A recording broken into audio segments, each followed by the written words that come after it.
camera, have a microphone in front of them, and are saying that African Americans in America basically are treated the same or worse than Iranians who rise up like this woman. This is nuts, but you have to hear it because everybody's talking about this. I think it's very different to live in the United States in 2025 than it is to live in Iran. Not if you're black. Not for everybody. Not if you're black. Guys, don't vote for Let me tell you about being in this country. This is the greatest country in the world. But yeah, I know that. I know that. And we all know that. But every day we are worried. Do we have to be worried about our kids?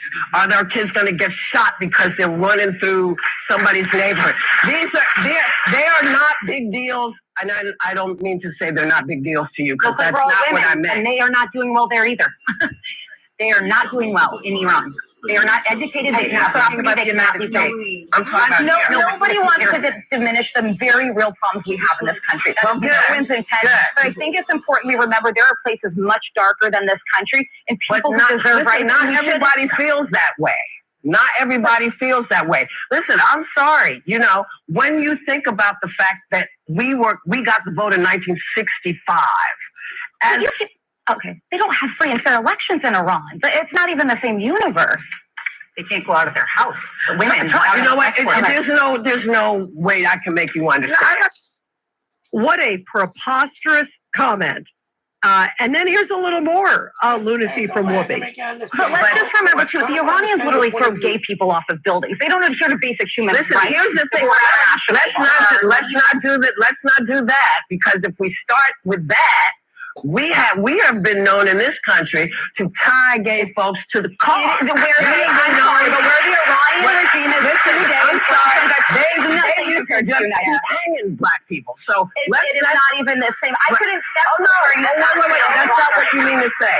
It is the same. No, it's not. The year 2025 in the United States is nothing like if I step foot wearing this outfit into I'm sorry. I can't have my hair showing. I can't wear a skirt. I can't have my I'm just telling you. I literally said it was up to the Iranian people. Yes. And that's why I am saying that it is the same. Murdering someone for their difference is not good.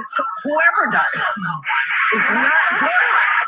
How could you ever equate what she was just saying in America, like one of the, by far, the freest country in the world. By far the freest country in the world.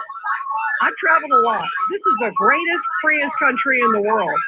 And she's equating us to Iran, that they're essentially on the same page. She needs to travel. Can you imagine if you walk and you had like a gaze for Gaza? I always see these crazy loony kazoonie protesters out there that are in different places and they're waving the gaze for Gaza sign. They would last about 5 seconds in Gaza. They would literally throw them off of the roof. Can you imagine? And she's sitting there saying that that's about the same as America. Enjoy. That is a preposterous comment, and it's ridiculous, and it's ignorant. And it's also at a time where the president is saying we're going in for the greater good of the world, and that's the best she can come back with. That is a disgrace, and that's an American saying that. Wow. 1-800-848-9222. 1-800-848-9222. And let's go to Jim on line 4 in Acton, New York. Jim, your thoughts about this? Hi, Rita. I think Israel has been spectacular in their response. And I think President Trump has a very dangerous chess game to play, because you're dealing with, lunatics. They're an apocalyptic version of Islam. They think if they bring on the end of the world, they're going to have the 12 imams come out of the well, and we're all going to be on Sharia law. The Ayatollah. By the way, Jim, you forgot about the 30 virgins too. You forgot about that they want to see Allah. Jim, you there? Yeah, I'm here. Yeah, go ahead. I'm just saying that they have these images of the 30 virgins and Allah, and you hit it exactly on the head. That there's such a fanaticism. It's like the kamikazes, going into Pearl Harbor, the Japanese kamikazes who were willing to die for a cause. They're so fanatical, and that's a dangerous breed, right, Jim? Yes, and you can't negotiate with them because since you're an infidel, it's okay for them to lie, cheat, steal, and you can't negotiate. And then with Israel, they don't have the aircraft to deliver what you need to reach that 300 feet in that mountain. I was listening to it might have been Blaine Holt, that the Moab, the mother of all bombs, is 86,000 pounds. That has new. Oops, I lost you, Jim. Hey, Jim, call us back. We lost you. But I remember earlier, I think the point that Jim was going to make when we spoke with Blaine Holt earlier on Katz and Cosby, the general was saying that these cluster bombs have capabilities, but that he firmly believed that they would require some sort of ground forces, not necessarily by any means like U.S. or anything, but that there might need to be maybe some Mossad or somebody on the ground there that could also trigger or at least help some sort of acceleration of it on the ground, or just to make sure it was taken out for the second phase. But he thought it would have to be something that would have some sky activity, obviously strikes from the sky. And also he didn't rule out that maybe there is something else that Israel has that we just don't know about. Let's go to Fran in Massapequa on line 1. Go ahead, Fran. Rita, congrats on your award. You're a winner, and we love you, and thank you for fighting for us and our rights.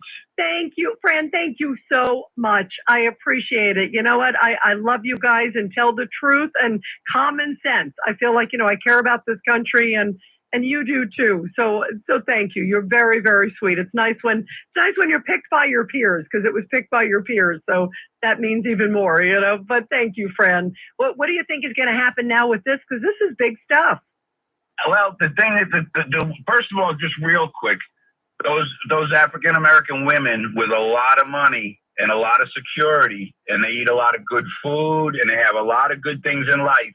And then they got the nerve to say what they say. Let's not forget that. The problem is we have too many rights in America, and you can see the left abusing it. And thank God for the African-American and Spanish men in this country that finally woke up and said, we aren't voting for this junk anymore. And they voted for Donald Trump. Who cares? Now getting on to the war. And by the way, Fran, before I get you onto the war, you just reminded me of also, remember Obama? During the campaign was scolding black men.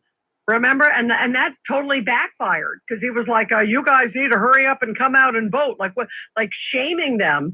And African-American men afterwards came out and said, we don't need to be talked to. We don't need to be disgraced to like you got to vote for Kamala. It turned them off. So that was another powerful point as we're talking about Obama and his crazy comments now. What do you make of where this is headed, and what's your biggest concern, Frank? That's what's great about you. You're 100%. The world hasn't been right since Obama's been the president. Let's remember that. What I think is this: the Israelis are doing the world's job. There's people with, on these countries in the Middle East that are saying, oh my God, please get rid of this. You have to get rid of them. They've already said they want America dead, everybody. They want Israel dead, everybody. That's it. They've said it for years and years and years. That's what they want. Let's give it to them. Let's give them what they want. And then when Israel's done, they should say, who's next? We want peace. Who's next? And that's where you got to do it. Because the only way to kill a bad person with a gun is with a gun. The only way to stop a bad person is with good people and Jesus and the Lord and whoever you believe in. That's it. These people, they don't care about nothing. They kill innocent people, women, they rape their children, old people. They don't care. And the left is just insane. We all know that now. The news, there's certain channels that are crazy. We all know that. We all know that now. So now it's time for peace, or we get rid of you. Love you. You are the best. Fran, thank you very much. A great message. And you know what? I do feel Trump is clearly putting out that message, like, I'm willing to come to the table. It's a great message. I actually think so far he has handled this really masterfully, because it's a tough balancing act. But he has said, look, I want peace. I want Iran to be a great country. I mean, he's always praising the people of Iran, not the leaders, but the people of Iran, the Persian people, predominantly Persian. And he's saying, it's a very well-educated, sophisticated society. I have friends who are Persian. I have a lot of friends who are tied to the resistance that are waiting for this moment, praying for this moment for years. And he's saying, if things can be great, Iran can be great again. I mean, that's his message. He really does want the best for Iran. But he knows that he's got to get the mullahs and this terrible regime that's inspiring these crazy zealots like we're talking about. And that's got to get out of the way. And obviously the nuclear potential has to be off the table 100%. They have to allow inspectors in. So 100%, we know that they don't just gear up again a few weeks later, or a few months or years later, all of these things. And he knows it. So he's also admitting strength, saying if you don't do it, you're going to be rubble. And often the fact that he is strong enough and clear enough and has a track record enough. He went after Soleimani when many others had the chance and did not do it. And he said, I'm going to do it because this is a bad actor. And this is a guy with a track record. The Iranians know it. And that's a good thing for peace in the world, because he's not also trigger happy either. He's being smart, but he also is not afraid either. And that's a powerful combination. Boy, oh boy. Fran, thank you. You're terrific. 1-800-848-9222. And this is Rita Cosby filling in for the great Roger Stone. This is the Stone Zone with Roger Stone. The Stone Zone.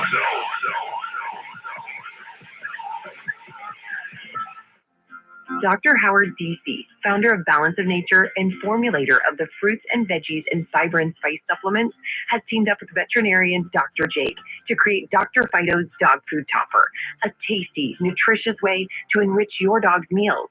Just scoop, sprinkle, and stir. Here's what Dr. Jake had to say about his personal experience. I've been using Dr. Fido's for 2 to 3 years now, and my personal dog is now a 16-year-old Red Helix, and she is happier on the Dr. Fido's. I've been super impressed with it, and the nice thing about how it's presented is that the product mixed into dog food. It's that easy. Call 888-388-7297 or go to drfidos.com. That's drphytos.com. And for a limited time, order now and receive a 10% discount with our money-back guarantee by using promo code APPLE. Listen to this podcast now on the Red Apple Podcast Network.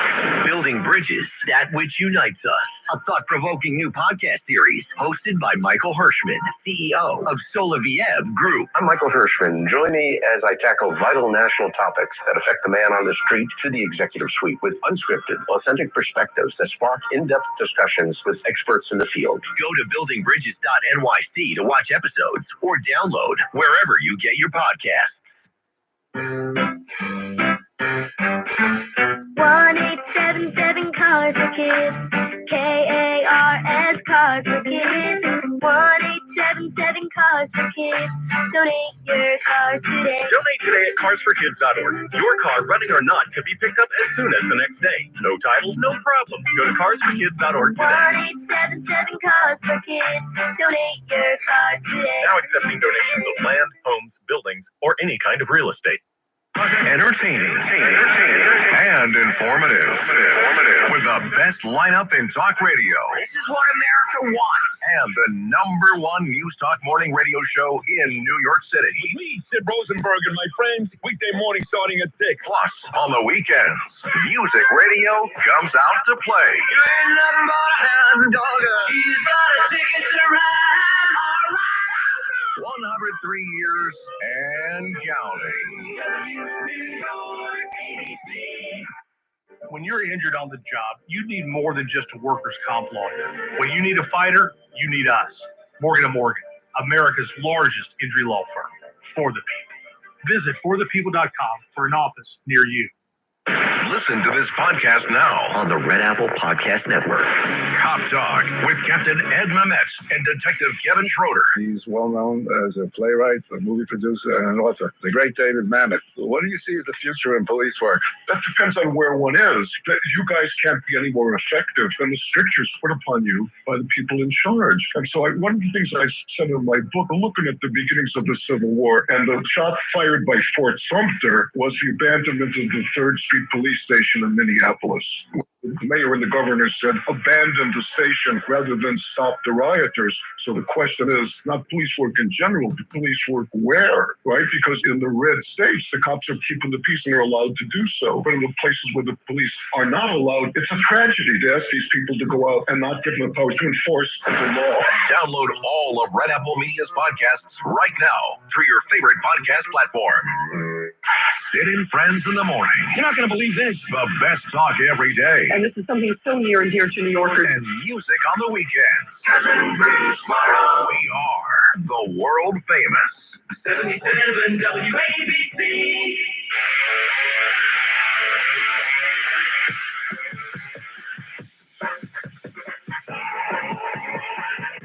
This is the Stone Zone with Roger Stone. They went after a guy named Roger Stone who's sitting in the office. And I'll say this in front of Roger, he's no baby. And right now he's cleaner than anybody in this place. No, they treated him very unfairly. Now, give him his own. It's the Stone Zone. Here's Roger Stone. And it's the Cosby filling in for the awesome Roger Stone tonight. We are taking your calls, 1-800-848-9222, 1-800-848-9222. Let's go to Lou in Long Island on line 4. Lou, your thoughts about this? Yes, I understand you'd have to send in troops to verify the destruction of those nuclear sites. But what about the radiation exposure to those troops? Yeah, that's a great point. And that's an enormous, enormous concern. And, you know, I also think, Lou, that is part of the reason also Israel, it's not like they're hitting every site all the time. You see, they're hitting like one over here, one over here. And that's why, especially with that Fordo facility, they're being really careful. I'm sure that they are trying to figure out what to do because that's an enormous concern. You think about what happened in Chernobyl and some of these other things that we have heard throughout history. And you don't know. You know, the other thing, too, the other day when they believed that there was some hit or maybe a test potentially on a nuclear site, there were a couple earthquakes that were felt in Iran. So that's how serious and how big this is. And that is a major concern. Great point, Lou. Everybody, Bill O'Reilly's coming up next. And then I'll be back on the Rita Cosby Show at 10 p.m., everybody. This is New York's talk leader, the crown jewel of talk radio. WABC New York, WRCR Haverstraw, and 107.1 WLIR Hampton Bays. News first at 59 past the hour. 77 WABC News starts now. 75 degrees with a little drizzle on this Thursday, June 19th. Good evening. I'm Lisa Ritchie. White House Press Secretary Caroline Leavitt said President Trump's stance that Iran cannot have a nuclear weapon shouldn't come as a shock. Nobody should be surprised by the president's position that Iran absolutely cannot obtain a nuclear weapon. He has been unequivocally clear about this for decades, not just as president, not just as a presidential candidate, but also as a private citizen. And Leavitt said Trump will always choose diplomacy if possible. Flights bringing Jewish Americans out of Israel to escape Iran's missile attacks have been arriving in Florida. Brian Stern with Tampa-based Graybull Rescue says many of those being evacuated are American college students on summer break and birthright trips. It's the summertime. They come over in the summer. They do whatever kids do in Israel. And didn't plan for this. Their parents are scared. He says flights have been arriving in Miami and Tampa, and more flights are on the way. Former President Barack Obama says the U.S. is moving dangerously close towards autocracy. There is a weak commitment to what we understood, and not just my generation, at least since World War II, our understanding of how a liberal democracy is supposed to work. He says the current political climate is not consistent with American democracy, but with autocracies where one person holds absolute power. SpaceX says a major anomaly caused its Starship to explode during a routine test. Video online shows Ship 36 erupting into a massive fireball late Wednesday. It was expected that it would be used for the next Starship launch.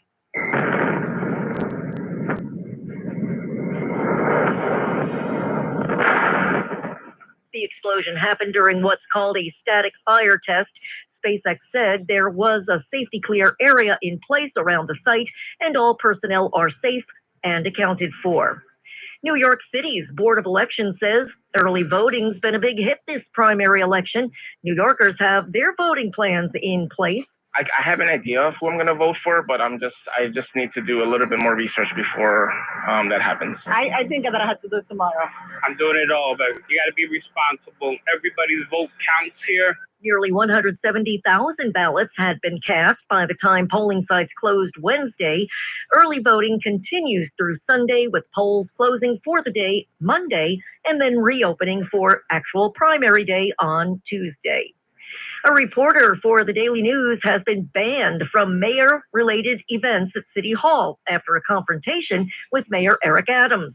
On Tuesday, Adams blasted Chris Sommerfeld after he was apparently asking questions out of turn. You're not going to come into this conference, my off topic, and be disrespectful and call out and think you're going to do what you want. You won't come through that gate if you do that again. Shortly after that, he alerted security not to let him back in the room in the future. Today's Juneteenth, commemorating the end of slavery in the U.S. This crowd is enjoying the holiday. To still come out here to be in the edge of the culture and stuff is just phenomenal. To be communal, to celebrate the day. It's like we celebrate 4th of July, Juneteenth is the same thing as that. The day marks June 19th, 1865, when Major General Gordon Granger and his 2,000 Union troops arrived in Galveston Bay, Texas, and proclaimed that more than 250,000 enslaved Black people in Texas were free. In sports, the Yankees beat the LA Angels 7-3. It was a soggy afternoon game, and currently the Mets are losing to the Atlanta Braves 3-1. They're in the top of the 6th inning, and they are down in Atlanta. Your forecast tonight: some scattered thunderstorms will give way to clearing skies, the low 67. And tomorrow looks partly sunny and breezy, pretty pleasant, the high 85. Saturday, partly sunny and warm, a high 88. And repeat on Sunday with a high of 90. 76 and cloudy outside our Midtown studios. I'm Lisa Ritchie. Remember, the news never stops at WABCRadio.com. Now, this is Common Sense with Bill O'Reilly on 77 WABC. Hey, Bill O'Reilly here, the program Common Sense, radio station WABC. Two big stories. The mayoral race coming up next Tuesday in the primary for the Democrats. And the Iran, America, Israel story. As you know, we're going to cover that in detail, but I'm going to take a New York slant here. 71% of Jewish voters in the United States voted for Kamala Harris last November. 71%. Enormous plurality. Okay. In New York State, there are about 1.8 million Jewish individuals. Okay. That's about 9% of the population in New York State. In the city, it's approaching 1 million. About 1 million Jews in the city. Oh, hello, Tasso. Hope you're doing well, my friend.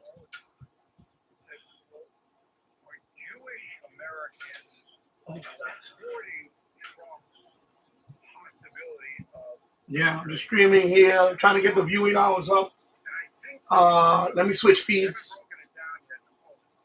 Let's switch to another one because this one is kind of convoluted. Let me go with this one.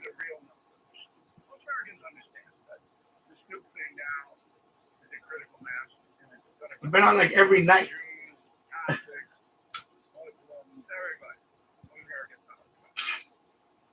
Trying to get the viewing hours up here.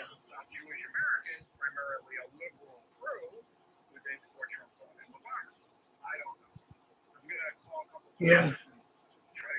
Trying to get the viewing hours. I got the radio right here now. I'm showing the radio now. It looks choppy. wow, that was choppy.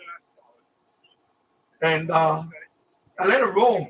Usually 3 or 4 hours. Last night was 4 hours. Well, this morning, because and then on the third hour we had the rocket attack. They had the rocket attack in Tel Aviv, right there. Yeah, that's Tel Aviv. So they had the rocket attack, and I saw the whole thing. I caught it live. It happened around on the video on the last live stream. It happened around the 2 hour 57 minute. It's on the video. I have the timeline. So you saw the rockets. A couple of them, I guess one of them got through, and it damaged. It created quite a bit of damage. I don't know how many people got. I don't know how many casualties. I wasn't paying mind to that, but I know it was really. One of them got through, because they have like the Golden Dome. Basically, it's like Patriot missiles and all that. When they have an incoming missile, they automatically fire those missiles to intercept them. But sometimes, they get through. Yeah. Well, Trump said within the next 2 weeks. So he kind of extended the deadline. So basically, I think what happened was Iran. I don't know if he spoke to someone from Iran. So they said they want to negotiate, but I think they're just stalling. Because the issue is that my stream looks choppy now.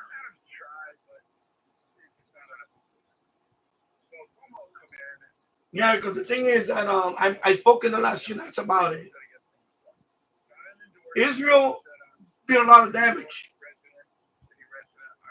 but they have a nuclear facility that's like 300 feet underground, at least 300 feet. Israel does not have anything in its arsenal in terms of bombs that can penetrate that. They don't have anything like that. So I believe that's why the United States is going over some stuff, because the United States is the only country that has the bomb that can penetrate that fortification. I guess it's on the side of a mountain. That is not nuclear, not a nuclear bomb. That's conventional bomb. We have one called the what is it? Bunker buster. It's it's designed for that. It can go down up to 200 feet. So we will need a couple of them at least to penetrate that. And that can only be delivered with a B-2 bomber. That's the only bomber that's designed. That bomber is only designed to, and a B-52 maybe. I think the B-52 can also drop it, or the B-1, I believe. So that's why, there's a lot of stuff going on in the back end, because once we do that, now we're part of it. Remember, it's between Israel and Iran. We wasn't going to get involved, but for this mission to be done, they need the bomb, and we have to find the bomb. So the B-2 Spirit bomber. It looks like a big wing. It's a flying wing, basically. And right now I know they fly all the way from Whiteland Air Force Base here in the United States. So, they're not stationed overseas. There's also Diego Garcia. That's an island off the coast of India. We have a base there that we can launch that plane from. Because they have B-50, they have bombers there too. We have bombers there. So, if we do this, if the United States decide, Trump, if he decides he's going to drop that bomb on them, he has to make that decision. So Israel did what they can. They damaged a lot, but that underground nuclear, not only nuclear facility, they have a lot of missiles in stockpile. There's videos on it. They have everything underground. It's like a big stock. I think they have like I think at one time they have I believe they had about 5,000 missiles in stockpile that they built over the years. Thanks to Obama, by the way, for that one. Because remember, they were broke at one time. So that's the deal. You know, so it goes back and forth every day. Israel bombs them. And they launch these missiles at us. Well, when I say at us, I'm talking about Israel. Israel. So, yeah. Yeah, I hope it gets resolved. It is. But, you know, remember under Biden, basically Israel couldn't do any of this. Because Biden was going to cut them off. Was going to cut off Israel. Remember, because the whole Gaza thing. It was like, oh, you need to wrap it up because we're not going to. Oh, with Donald Trump said, no, you know what? Do what you got to do. As long as you don't get involved, do what you got to do. And the only thing Donald Trump did was he gave them 60 days. Because the problem is that Iran wants to make the nuclear weapon. They want to make one. And we cannot allow that. And I'm going to say, even as an American, we can't have that. Only because they've been threatening America for so many, since the Islamic Revolution in 1979. They've been threatening. Before 1979, Iran was an ally of us. And then once that happened in 1979, the Islamic Revolution, and of course they had our hostages for 400 something days, 50 hostages, I believe it was, in the embassy. Ever since then, Iran is number one enemy in Middle East. And they always threaten with destroying Israel, and they always threaten, if they can, to destroy America. So now that they're beaten up, Israel really did a number on them with their Air Force. Israel owns the skies right now over Iran. They can fly in and out whenever they want. They destroyed the defense system, basically. So, you know, it's a chance now to finish them off, you know. And I'm talking about the leadership. So, yeah. So, you know, he put a 2-week deadline. But he said up to 2 weeks. That can happen anytime, actually. That they can drop those bombs on Iran. And they're 33,000 pound bombs. So they're gonna do a lot of damage. And then there's another bomb that they have too, but that one doesn't go through the ground. That's just a big explosive bomb. It's called the Moab, the mother of all bombs. That one they have to launch it off a C-130 because it's really big. It needs a parachute to come down. That's how big the bomb is. It has to be rolled out of the C-130 in the back and open up with a parachute to control the drop. So, you know, it's just a lot, because, you know, what happens is, see, the thing is that the minute the United States gets involved in this bombing, that opens up Russia and China to get involved. So that's why he's trying to be careful with that.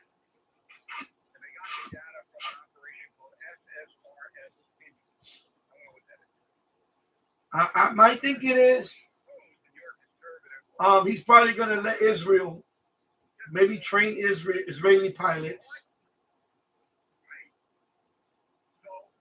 I don't know about the B-2. I don't know if they're going to give Israel B-2 bomber, because that's our best bomber. Maybe give Israel a B-2 bomber or retrofit on a B-1 and let Israel fly it in. That way we're not involved. We gave them the plane, we give them the plane, and we give them the bombs. And it's okay, here. It's all yours. Now you fly in there. You see what I'm saying? I think maybe that's possible. Maybe instead of Americans flying in there and dropping that bomb, it'll be the Israeli. Which kind of makes better sense. Because I thought Israel had that bomb, but they don't. They don't have that bomb.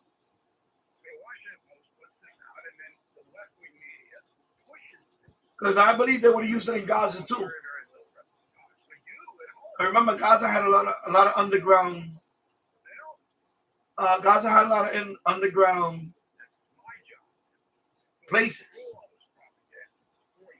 So if Israel would have had that, that's why I was wondering the same thing. Like, why don't they just use the bunker buster bomb? But Israel does not have a bunker buster bomb. And I didn't know that. I thought that a couple of countries had the bunker buster bomb. No.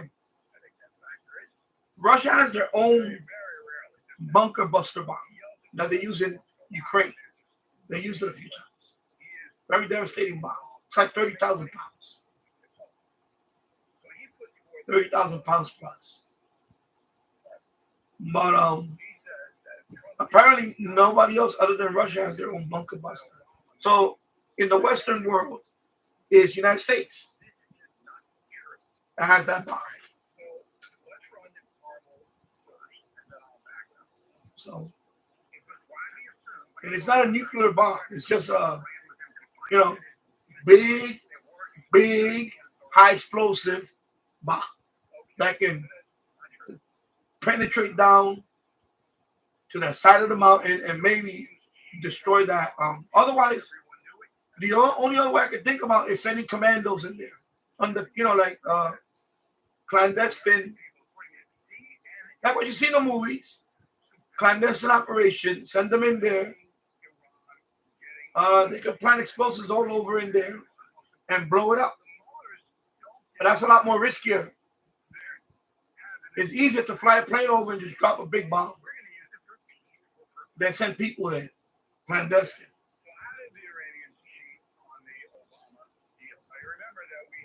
Like the Mossad. That's their CIA or whatever you want. That's their secret, their top team, the Mossad. So maybe they send Mossad commandos, get in there, put plant explosives in there and blow it up.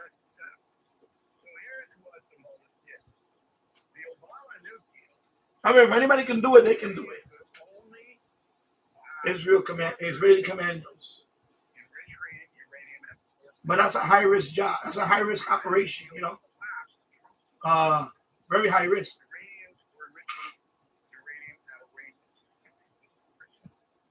Yeah. So there you go. Let me put the radio back up.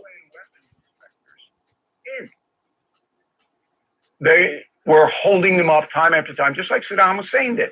There were no Americans in there. So the President of the United States signs a deal, a nuke deal with Iran, but there's no U.S. I want to get this channel monetized. That sound like a good deal to you? But Trump said it's ridiculous. Throw it out. According to Carville and I have to do that first and the Democratic Party, this is all Trump's fault. Over the weekend, there would be no problem with Iranian nukes had Trump kept the Obama deal. That's why now, do you believe that? Please, if you believe that, Bill at BillO'Reilly.com, Bill at BillO'Reilly.com, and you can contact your liberal friends too. And you just send me a couple of paragraphs on why you would believe. Get my viewing hours up to. Okay, so now I'm giving you the facts. At least try to have a long way to go. I'm telling you what happened. Probably take months. Now, Carville doesn't lie, in my opinion. Known him a long time, but he believes what he wants. Probably take me about 3 months. That's what he wants to believe, that it's Trump's fault. I'm gonna Everything. take my time. Basically, I have to. So he's not going to do what I did, and I didn't Once do I it get it myself, but my monetized, then staff, and it's good. I'll just stream You know, I once a said, week. look, find out what the true story was, and boom, it comes back, and I can tell you. And then with Danny All Retro right. Gaming, I'm going to stream. Another wrinkle I'm to gonna this. start making streams on So that one. Sometimes I'm going to Trump's have on to the phone stream with with the chat Putin. off. A true psychotic. Just And to give you Putin an says idea. to Trump, You hey, know how it works, Sasso. I can mediate a deal between You know, the USA try to and get Iran. monetized. Remember, Putin gives Iran And weapons. these are just some ad clicks. Doesn't give them uranium, as far as we know, but he gives them weapons, heavy weapons. So Trump says this, go. Would have never happened if I was president. Putin would have never done it. And I spoke to him yesterday, and I said, he actually offered to help mediate. I said, do me a favor. Mediate Iran. Let's mediate Russia first, okay? All right. So I thought that was a pretty good response. Some people think that Trump's in the tank for Putin. I think he's given Putin probably too much rope at this point and should slap on the banking sanctions, which is what I would do. But, you know, he's the president. But he's certainly not in the You don't get a lot of people watching. And then Putin mediating is just It ridiculous. does add to the hours. All right. And sometimes you'd be surprised. I'm going to bring in Barack Obama since talking points. I don't want to hear about Obama. For example, like Danny Finance, the other day I streamed the LA riots. I was only on for not even an hour. And I got almost 800 views. 800 views. Just like that. 800 views. And then the next day I did another stream. I got about 600 something views, you know?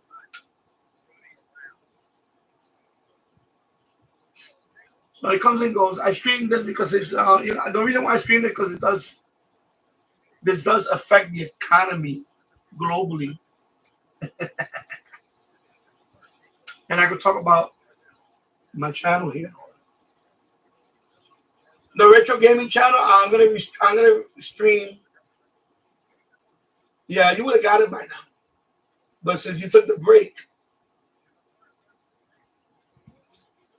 I reached 500. Yeah, I know you've been busy with school. And that's the thing. When you do school and that's kind of, you know, tough balance there. I know. Yeah.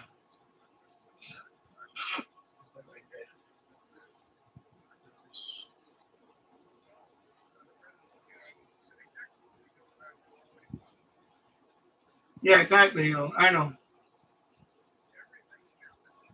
But they add up, you know, it adds up. As a matter of fact, your anniversary is coming up, right? You have a channel anniversary. Oh, you already passed that anniversary. Yeah, you have a channel anniversary, no?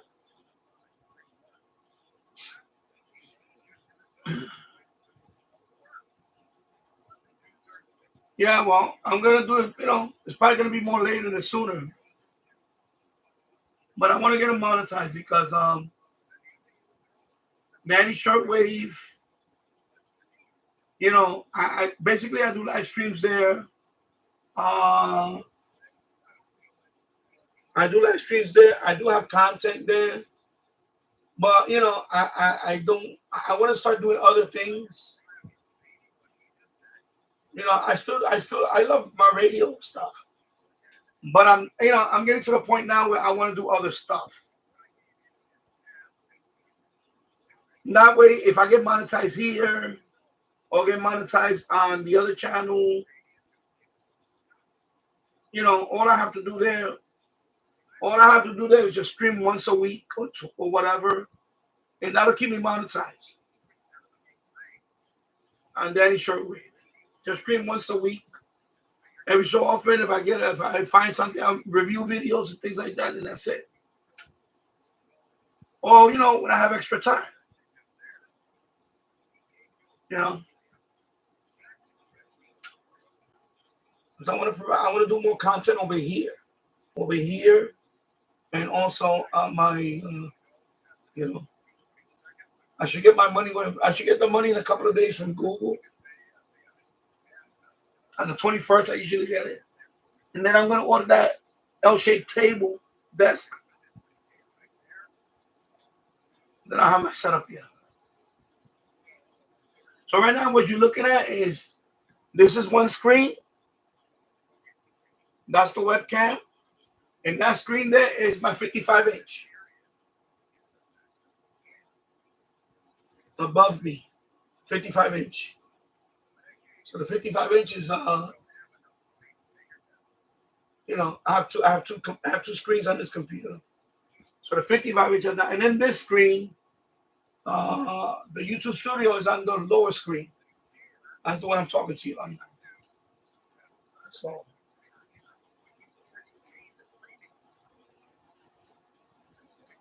Oh, they don't ask.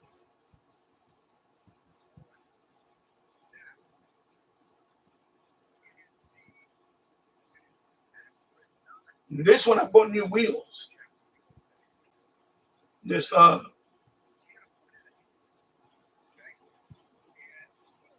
don't know if I tighten it too hard. That might be the point. I don't know.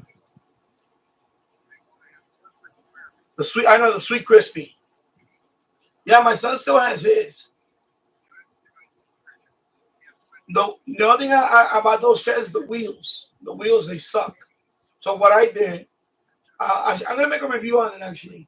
I bought the rollerblade wheels to replace them.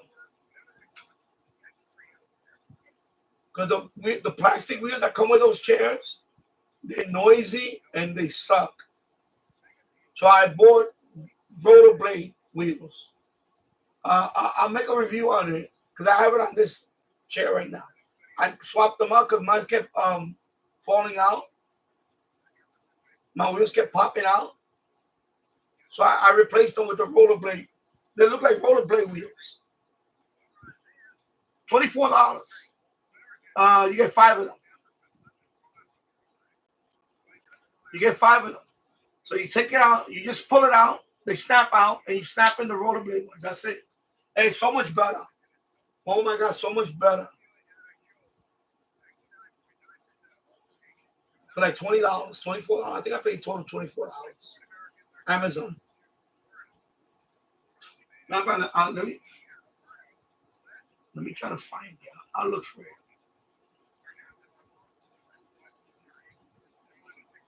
Let me look for it. I'll send you the link.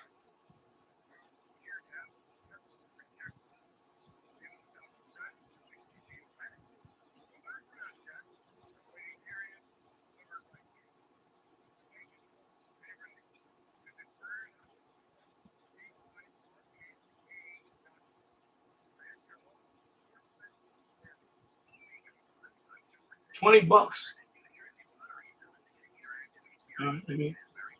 All right, let me close. Actually, let me minimize this one. All right.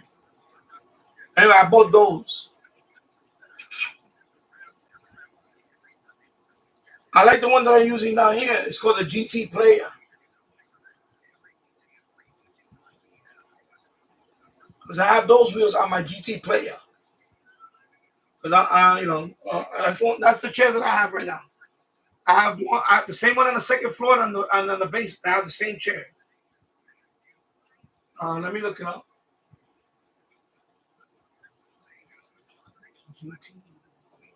Player gaming chair.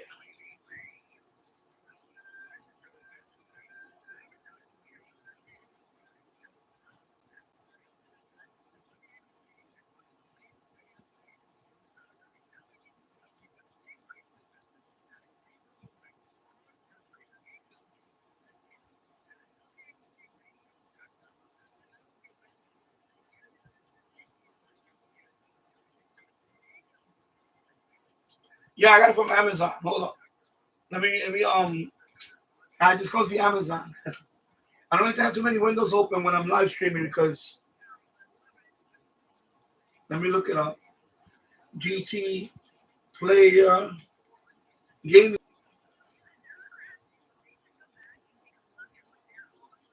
Right now it's $89.99.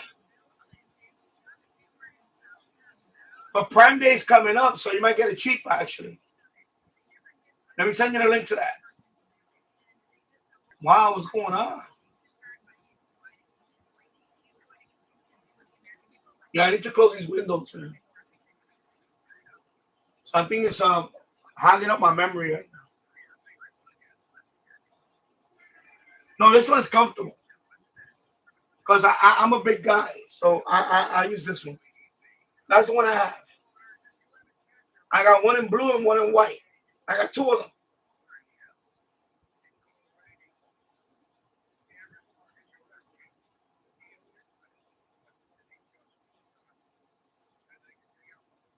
It has a massager. It has a lumbar, a little lumbar thing. It has a massager. I don't use the massager, but it has a little massager.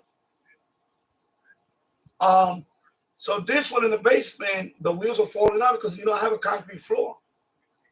So I bought the rollerblade one and I put it on that one, and now this chair moves so much better. And that's not the leather one. They have a leather one that costs more. This is not leather. This is like plastic leather, whatever. Pleather. So yeah, Prime Day's coming up. Because I got mine on Prime Day. I think I got it for like $69. I think it was like $69 when I got it on Prime Day. Well, we bought two of them that day. So this one was my son's, the one in the basement. And then the one on the second floor, that's the other one that we bought. But my son wore this one on the upholstery. So I reupholstered it, and then we got him the sweet crispy. And that's what he's using right now. He uses that one every day, the sweet crispy. But my son is 10, so his little body is okay.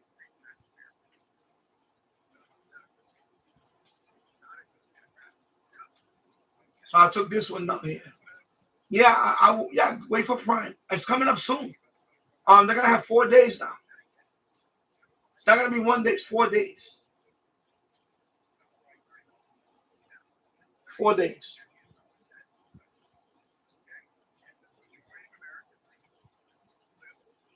Yeah, you can go through. Just go through my. You can go through my. Once you go through my store, then the link will follow you. Or use one of the affiliate links. Yeah, exactly. Like the one of the radios I put on the description. As long as you follow that, my code, it'll follow, and I get credit. Thank you. I appreciate that. You bought a Yankee hat off of Amazon. There you go. I could have got a few cents. I could have got a few cents. Maybe $1.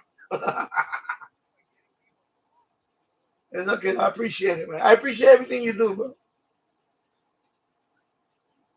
I appreciate it.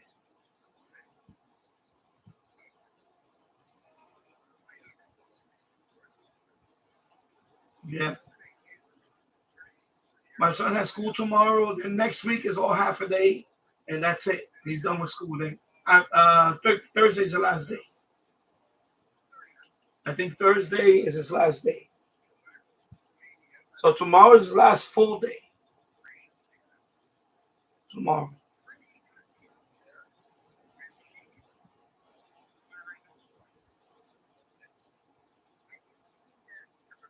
Yeah, I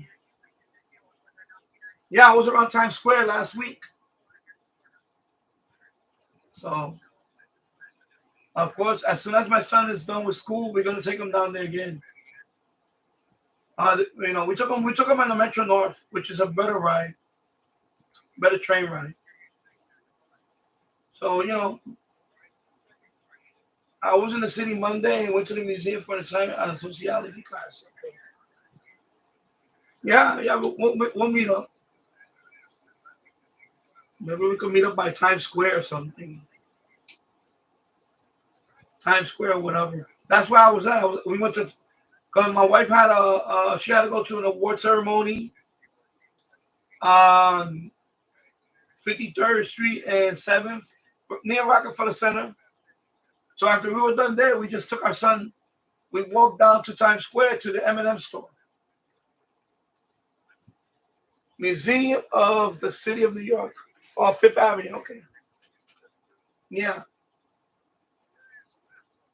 My son, he enjoyed it. He you know, that was the first time he went on the Metro North.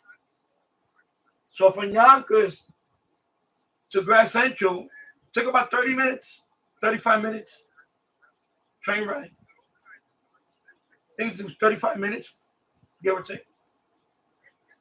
Yeah, so we took him to the M&M store, you know, because he loves chocolate.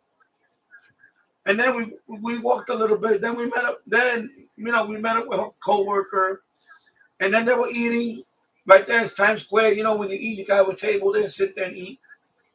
And I did a live stream, like 30-minute live stream from Times Square. I went by that, you know the statue, you know the big black woman statue. I was right there. I was doing a live stream right there.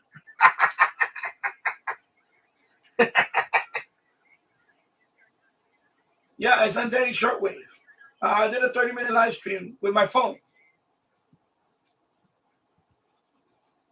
Yeah, I was live streaming with my phone.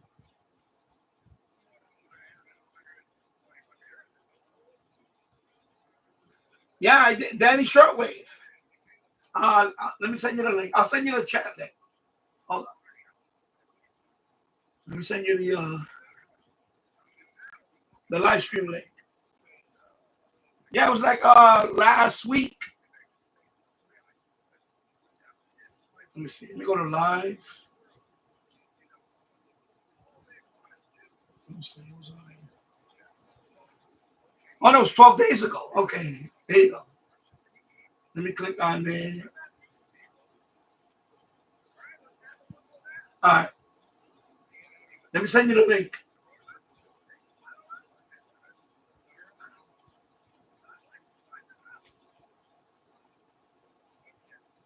Yeah, I'll send you the link right now. There you go. You can watch that. About 34 minutes.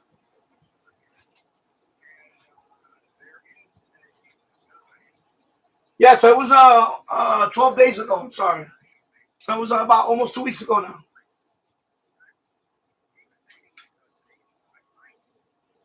Yeah, my wife had an award ceremony from her job. So it was a union, 1199 meetup. It was a Sheraton Hotel down there. So from there we went down to Times Square. We took a walk. We walked around. It was nice. It was peaceful. There was nothing going on. You know, it was on a Friday night. It was Friday night. It was a Friday, 2 Fridays ago. Yeah, not last Friday. It was Friday before. And, it was nice. And then we came home on the Metro North. Walked back to Grand Central, got on the Metro North, came home.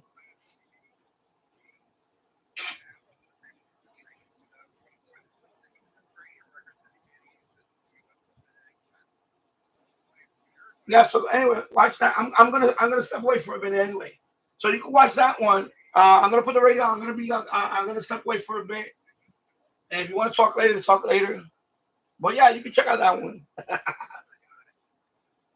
His brother helped the U.S. too, and he's on his way to being able to live here as a resident. Now, to me, if he's a translator, if he translated for U.S. troops, he can't go back to Afghanistan. This is what I mean. I support ICE. I support the deportations of people who should not be here, mostly criminals, but there should be a review. All right. Yeah, check you later. By Homeland Security in cases like these. You don't just strong arm the guy and throw him in some tank. You see what I mean? And that's where I think Homeland Security can improve and should quickly. And we appreciate Jennifer Griffin pointing it out to us. Mexico, it's a narco state. It's not getting any better. It's getting worse. Claudia Sheinbaum, new president, seems to be afraid of the cartels, who gunned down a Mexican mayor yesterday, Martha Laura Mendoza, a few days after killing Lilia Garcia Soto, another mayor. And the cartels are killing local politicians at a record rate, creating chaos in Mexico. And not only do they kill the women, these women, they kill their husbands, their children, everybody else. What is Claudia doing about it? Nothing. The only way to solve this problem is to partner up with the USA, who's designated these cartels as terrorist groups. And Claudia won't do it. So these poor women trying to improve the country of Mexico, they get shot down in the street by the cartels. And cartels don't know what's going to happen to them. Who's going to investigate them? You, Claudia? Narco state, right to our south. Crazy. Smart Life. Cannabis use linked to a double risk of heart disease. New study finds. Told you. So this study is a compilation of data from 216 to 223. Okay? And it says, researchers found, compared to non-users, cannabis use is linked to a double risk of dying from cardiovascular disease, 29% higher risk for acute coronary syndrome, 20% higher for stroke. Okay? I'm not surprised. Are you? This is, nothing wrong with marijuana. Oh no. It's fine. Don't smoke Marlboros, but they want to toke on that doobie. They call it that anymore? Go ahead. The worst decision in recent memory was legalizing marijuana. You people who are smoking that stuff or taking the gummies or whatever the blank you're doing, you'll pay. And kids, destroys them. Destroys them. You can't have an intoxicated child on the streets here in New York. Crazy. Yeah, they get some tax money out of it. Boy, what a terrible, terrible decision. Pot is not a benign substance. Neither is vodka. Okay, you're down in 6 shots of vodka. All right, hello, liver. But no, you don't get any of that in the media. Oh, no, we're not going to criticize any legalization of pot. Oh, no. Supreme Court upholds Tennessee's youth transgender care ban. State of Tennessee says, no, you are a minor. You cannot get blockers, surgeries, nothing. Went to Supreme Court. They ruled yesterday, 6-3, that Tennessee has the power to regulate this. So you'll see other states now do it. All right? The three, of course, Sotomayor, Kagan, and Brown Jackson, the progressive group. All right? Yeah, we don't, 7 years old, you want a little puberty blocker? Sure. We don't care. Okay, that's a good win in Tennessee. The governor there is Bill Lee. Congrats to you, Governor Lee. You did the right thing, and I know states will follow, not California, Massachusetts, Illinois, Hawaii, but the same states. LA Lakers, $10 billion is selling for. I know Jeannie Buss, who was running the operation, or was. She's still going to be involved. Very nice woman. Charitable. You know, we partnered with her for charity in the past. $10 billion. Her father, in 79, bought the team for $68 million, the Lakers. And now they're selling for $10 billion. Wow. I guess LeBron's going to play until he's 97. He'll play one more year, I think. The LA Dodgers, you know, it's always dicey with the Dodgers. They're the ones that let the nun people, the ones that were mocking Catholic nuns, they honored them. Remember the Dodgers did that? Ooh. I got some friends on the team, too, and they're not happy about it. Well, they're going to help migrants, undocumented migrants, the Dodgers, but they don't say how. Maybe free tickets. A guy named Kiki Hernandez. Okay, I think he's a shortstop, but I'm not sure. All people deserve to be treated with respect, dignity, and human rights. Okay. How about all people deserve to obey the law, Kiki? Yeah? No? What do you think? So maybe we'll have at Dodger Stadium, we'll have undocumented immigrant night. And you'll let them all in free. Okay, and maybe we can do that. Stay in history, June 19th, 1953, Julius Rosenberg, 35 years old, and his wife Ethel, 37 years old, were electrocuted at Sing Sing prison in New York for selling nuclear information to the Soviet Union. They did it. Now, Julius, they took him out on the first volt, but Ethel, half hour it took to kill her in that chair. Half hour. Now, how do we know they did it? Well, Nikita Khrushchev, remember that name? He was the guy with JFK and the missile thing with Cuba. Wrote a book. And in the book, he says that he learned from Stalin and Molotov, another big shot, that the Rosenbergs had provided very significant help in accelerating the production of our atomic bomb. That's from Khrushchev. I believe it. Now, the Pope tried to get the Rosenberg sentence commuted to life, but President Eisenhower said, no. So that's what happened 72 years ago today. Okay, mail segment and a final thought about our coverage this weekend on Iran. We'll be right back. Prescription drugs in America cost way too much, as you know, especially compared to other countries. That's because Big Pharma sets the rules and makes us pay the price. Thankfully, President Trump has just signed a new executive order to lower those prices, but change takes time. So All Family Pharmacy is stepping up and offering 20% off all meds. No insurance needed now through June 30th. Get more than 200 essential medications, including your daily maintenance meds, antibiotics, ivermectin, and methylene blue. All orders include a doctor's prescription and ship right to your door. Please visit allfamilypharmacy.com/bill. Use code BILL20 for 20% off all medications. That's allfamilypharmacy.com/bill. Code BILL20 for 20% off. Take control, save money, make America healthy again. The business world is evolving, but saving wherever possible remains smart business. That's why PSE&G designed many different programs to help you save on energy costs. Our experts will help find the energy solutions that are the right fit for you, your business, and your world. Because saving energy impacts so much more than your bottom line. Connect with a PSE&G Energy Efficiency Advisor to learn more at pseg.com/business savings.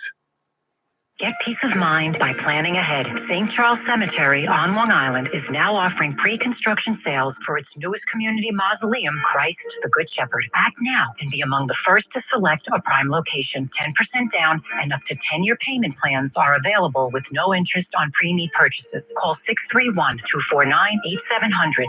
631-249-8700. That's 631-249-8700. Or visit ccbklyn.org.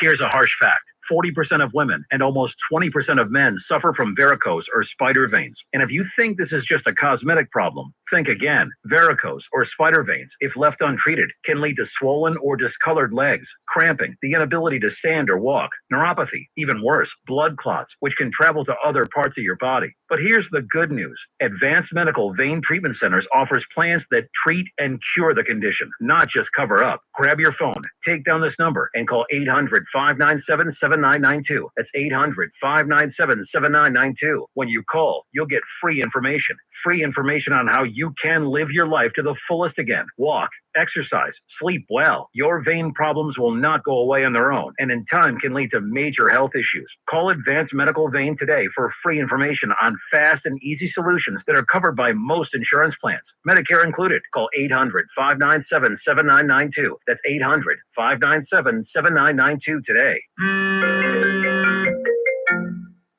Hey, pick up the phone. It's me calling. Hey, folks, it's Gary from the Real Estate Authorities. And let me first say thank you so much. I appreciate the business. 800-707-1452. And if you're looking to sell your property, pick up the phone because there's not a house I can't sell. If you own a home right now, you've got gold. There's not enough supply for the demand, and money doesn't motivate me. You do. So guess what? I'm not looking to buy your property. I'm not looking to put you in harm's way. I'm looking to get you top dollar for your home, no matter what the situation is. You owe more in your home than it's worth? I'll get your mortgage forgiven and have you walk away debt-free. You have equity? I know how to get you more. But you need to stay away from investors that are lowballing you and trying to take advantage of you. Call me. That's 800-707-1452. 800-707-1452. There's not a house I can't sell. Non-paying tenants or squatters? Not a big deal. 800-707-1452. 800-707-1452. This is Common Sense with Bill O'Reilly on Talk Radio 77 WABC. You're the mayor, John Abercrombie, Cape Girardeau, Missouri. I thought President Trump said the U.S. was not going to be actively involved in the Israel-Iran conflict other than basically siding with Israel. Now, every 5 minutes, I see another comment from Trump, and he's demanding an unconditional surrender. I don't disagree with that, but shouldn't Israel be the one putting that forward? Well, John, come on. We want to live in a real world here? So the mullahs aren't going to respond to Israel. They're going to respond to us. And Trump sees a pathway to take them out. No nukes. That's it. Benjamin K., Jerusalem, Israel. Perhaps you can clear something up for me, Bill. You mentioned President Trump is worried that getting involved in Iran could cause trouble with China or Russia. What kind of problems? They declared they will defend Iran. They have not. But you know, Benjamin, I'm sure, from reading the Jerusalem Post, that Putin supplies Iran with heavy weapons. And China buys tons of Iranian oil. So you cut that oil flow to China, those people are not going to be happy. Putin, not so much. China. So Biden has to, Trump has to negotiate all this. Okay? Complicated. And I appreciate you watching. Just stay safe in Jerusalem. Great town, by the way. I wrote Killing Jesus. I had to spend some time over there, and then, boy, it's a good town. David Concierge member, Bill, that clip you showed of DNI Director Tulsi Gabbard doesn't surprise me. As much as I admire her military service, I find isolationism quite naive. Well, the president made a mistake giving her that position. I like Tulsi Gabbard. I think she's a straight shooter, but she is a hardcore isolationist and can't live in that world now. Maurice, concierge member, Maurice, if he gets in trouble, my crew will go to his aid. That's on BillO'Reilly.com. Concierge member will enhance your life. It's the least expensive insurance policy you will ever see. Maurice, it's a real shame as I age, I trust others less. Sad reality of what our society has become. Because you're smarter. That's what happens. And you have life experience. Heidi, concierge member, trusting the internet and even AI is also subject to lies and false advertising. Be careful, everyone. It's like the real thing, but it's not. Caution, Heidi, you're absolutely right. Caution, caution, caution. You know, we go through a laborious process here to make sure what we tell you is true. And I get so much mail. Is this true? It's that true? And I can't do it all. I just don't have time to do it all. So it's really loopy. It's way out there, the stuff that they're putting forth. Russ Chipola, San Jose, California. I wasn't aware of all the merchandise being sold by the Trump family. I agree. It was far less bad than Hunter Biden and the Biden family. But I remember Billy Gate, President Carter's brother, selling beer. As I said, most of them do it. I'm not justifying bad behavior. You can make the call, okay? The president doesn't have any direct line. His sons run the company. But you make the call. Jenny Verdone. I read in my granddaughter's history lesson, there was a reason FDR gave everything to Stalin.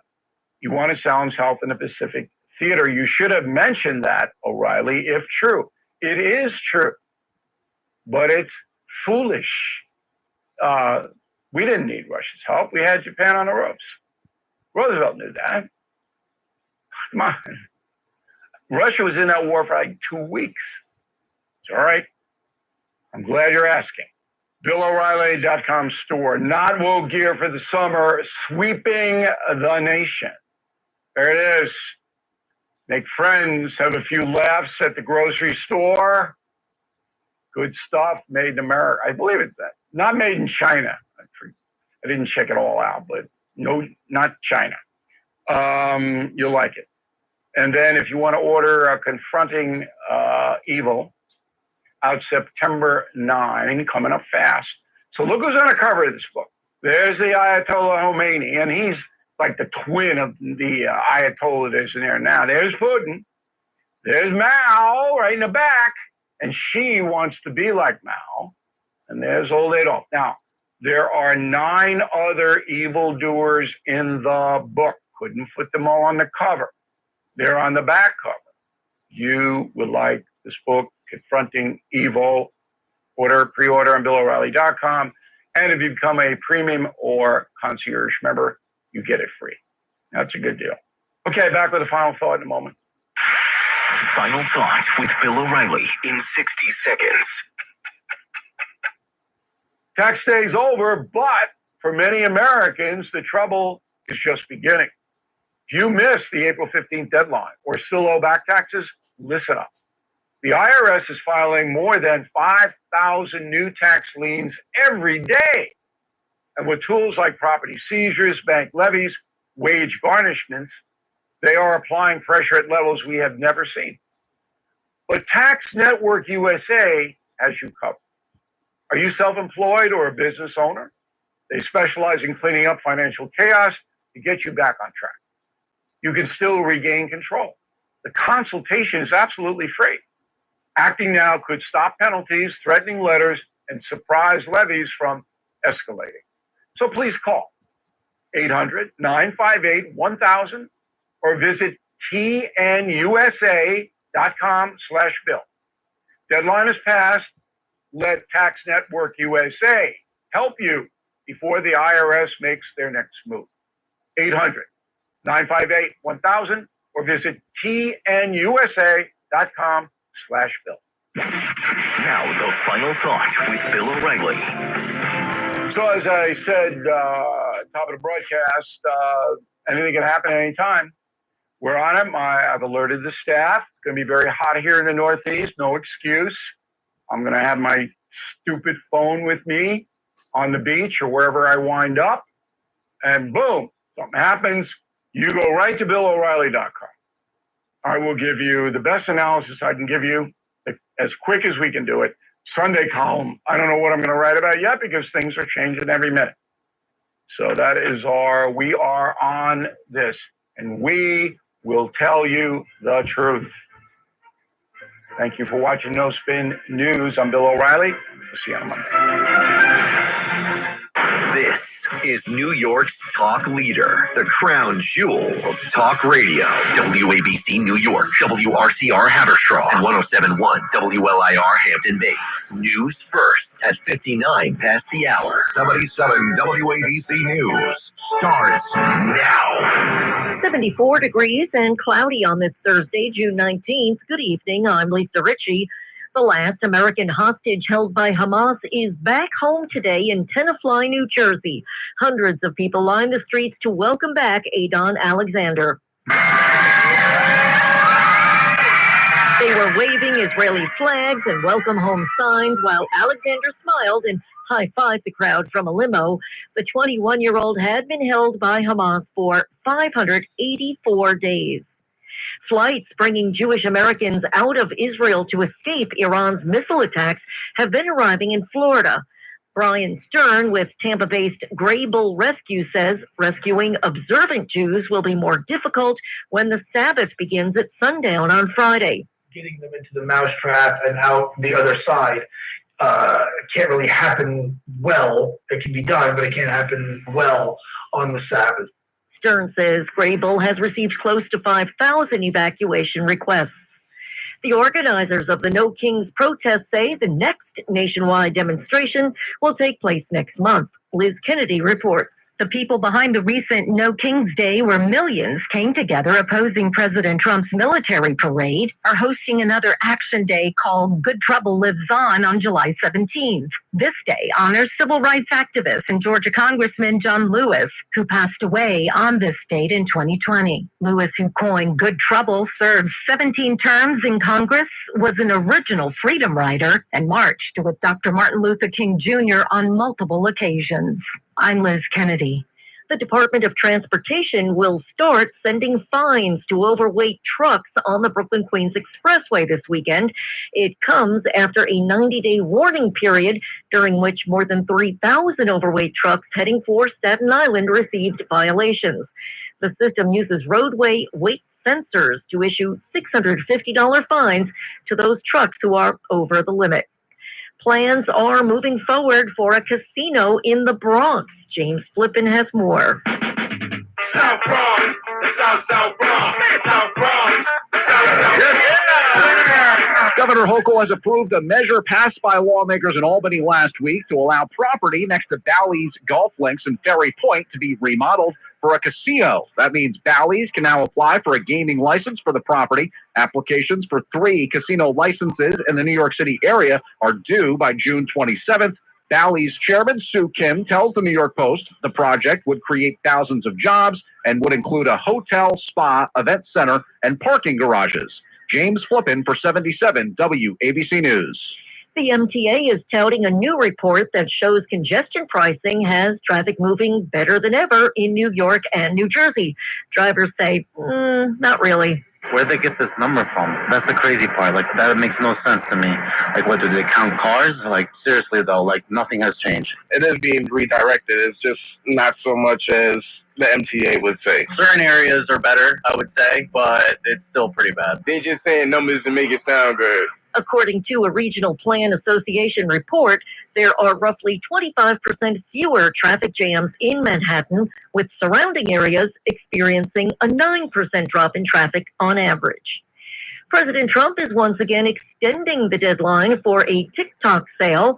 Matt Mattinson has more. The popular video sharing app's China-based owner ByteDance now has until September 17th to sell it or have it possibly banned in the U.S.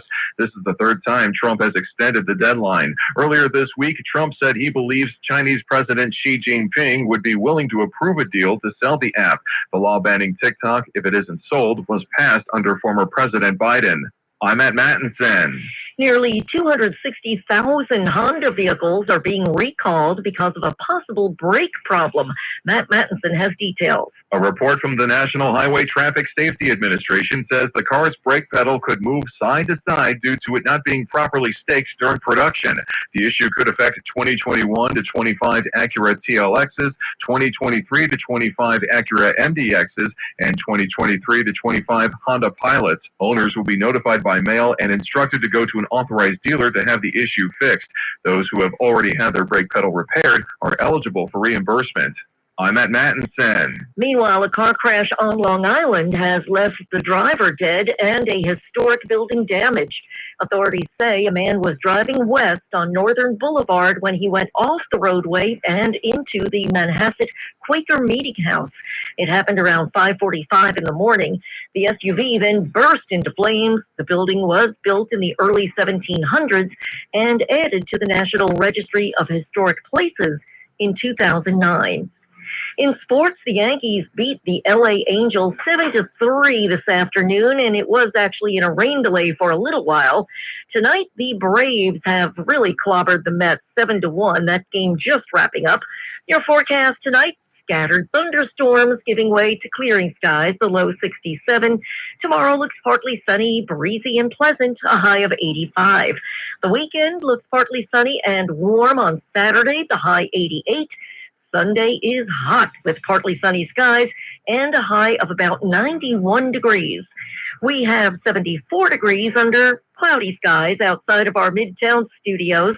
I'm Lisa Ritchie. Remember, the news never stops at WABCRadio.com. Every weekend, newsmakers are on 77 WABC. The Cats Roundtable. Gordon Chang on China. Temu, the online Chinese retailer, was caught sending in seeds unsolicited to Americans. This looks like they're trying to weaken the United States by going after our farms. Anthony Cumia on Senator Padilla threatening Kristi Noem. You know, you hear from these people that it was an assault on a United States senator. Was it, though? Just stop. Roger Stone on Iran. We cannot allow the Iranians to have a nuclear weapon. With Mark Stein of Vanilla Fudge. We reimagined a lot of songs and blew everybody's mind. And it happened so fast we didn't even know it hit us. Listen to these mini-casts and more. Download the 77 WABC mini-cast. Everything you need to know in 10 minutes or less. Feisty, fearless, and fair. She's an Emmy-winning journalist from the White House to war zones, telling all sides of the story. This is the Rita Cosby Show. Only Rita made, nothing can come between us. When it gets dark, I tow your heart away. Standing by a parking meter, when I caught a glimpse of Rita, filling in the ticket in a little white book. Breaking news. And tonight on the Rita Cosby Show, there is word that Iran's foreign minister is going to be meeting with Europeans in Geneva in a matter of hours. Obviously, this is a last-minute push or deception by Iran. If you look at the history, more likely deception, trying to buy time after the big announcement that came from President Trump that he believes a decision on whether to go in and what to do by the U.S. will happen within the next 2 weeks. And I also stress the words within, because if you look at that, within 2 weeks means he could take action even tonight. But he is clearly saying the deadline is 2 weeks. So Iran, if you're ever going to come to the table and give up your nuclear enrichment, now is the time, or else you will be bombed into the Stone Age. And here is Caroline Leavitt, the White House press secretary. Listen to what she said just a few hours ago. Trust in President Trump. President Trump has incredible instincts, and President Trump kept America and the world safe in his first term as president in implementing a peace through strength foreign policy agenda. And with respect to Iran, nobody should be surprised by the president's position that Iran absolutely cannot obtain a nuclear weapon. He has been unequivocally clear about this for decades, not just as president, not just as a presidential candidate, but also as a private citizen. In fact, I have some quotes for you. In 2011, President Trump said, America's primary goal with Iran must be to destroy its nuclear ambitions. We cannot allow this radical regime to acquire a nuclear weapon that they will either use or hand off to terrorists. In 2015, the president said the problem is that Iran poses an existential threat to Israel, our Middle Eastern allies, and the United States. And of course, the president has repeated that in his first term as president and his second term as president as well. That's why he was adamantly opposed to the disastrous Iranian agreement that was implemented by President Obama. And it's why he has given great latitude and given a lot of effort to achieving a diplomatic solution. But he's been very clear. Iran wait for 60 days when he gave them that 60-day warning without coming to the table. On day 61, Israel took action against Iran. And as I just told you from the president directly, he will make a decision within 2 weeks. So then the big question is, what does that mean within 2 weeks? So listen to how Caroline Leavitt phrased it. Caroline, President Trump has said previously in regard to Russia, he's used this phrase about 2 weeks several times in terms of we expect like a 2 week deadline and then you give another 2 week deadline. How can we be sure that he's going to stick to this one on making a decision on Iran? Well, in those deadlines, as you've seen in respect to Russia, Ukraine, might I add, these are two very different, complicated global conflicts, as you know, that the president inherited from our previous incompetent president and the weakness of the previous administration. And the president has spent a tremendous amount of time and effort cleaning up these crises that were caused by the last administration's just complete dereliction of duty on the world stage and American weakness. Now we have American strength again. With respect to and also, so she was asked, is President Trump open to peace? Is he open to any sort of negotiation still? And I just mentioned the big breaking news, guys, that we were just talking about here on the Rita Cosby Show, that Iran's foreign minister himself, which is a major player over there, he's one of the few people still left in leadership there in Iran, along with the Ayatollah. And he is meeting in Geneva with Europeans tomorrow. Also, there's the NATO meeting, by the way, next week that President Trump is leaving, I think, on Monday for, Caroline Levitt talked about. So President Trump isn't closing the door. This is extraordinary. Remember, everybody was kind of going around thinking, okay, President Trump is a warmonger. He's going to rush us into World War III. Nothing could be further from the truth. He is clearly being measured. He's being thoughtful. He is trying to do everything he can to avoid war, to avoid U.S. intervention. So I think he's actually handled it really, really well. And he is still not closing the door on diplomacy. I mean, it would be an incredible feat if he could somehow bring Iran to its knees and have them give up all of their nuclear enrichment programs, also allow for people to come in and do inspections. He is clearly being thoughtful, and he's also clearly also dealing with the reality. Nobody out there thinks that nuclear weapons is fun and games. This is serious stuff. And President Trump understands it. He understands the risks.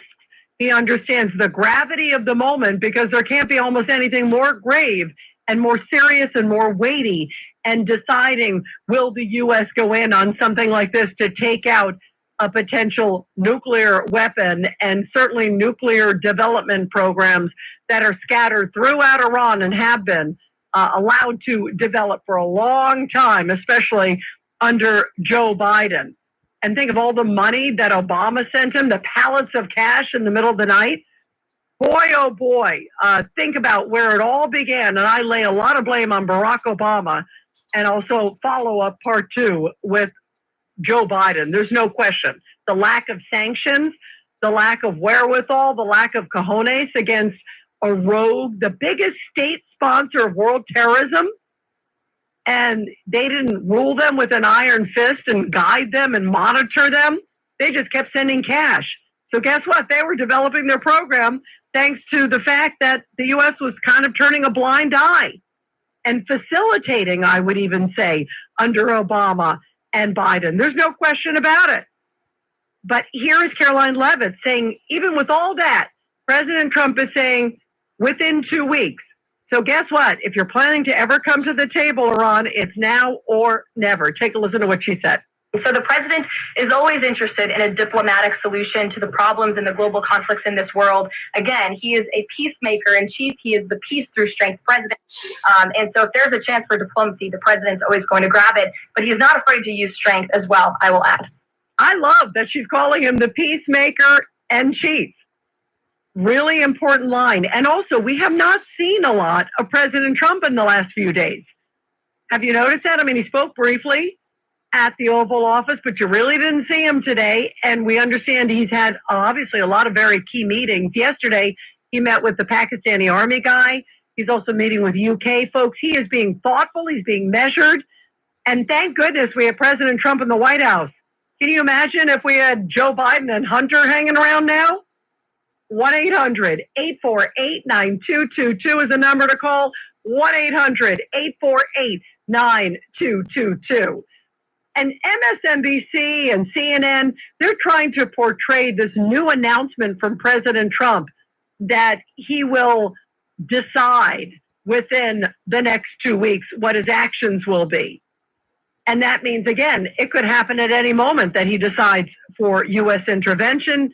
It could mean that he feels that a peace deal is at hand and he could either continue it or extend it. But they're making it sound like it's a sign of weakness.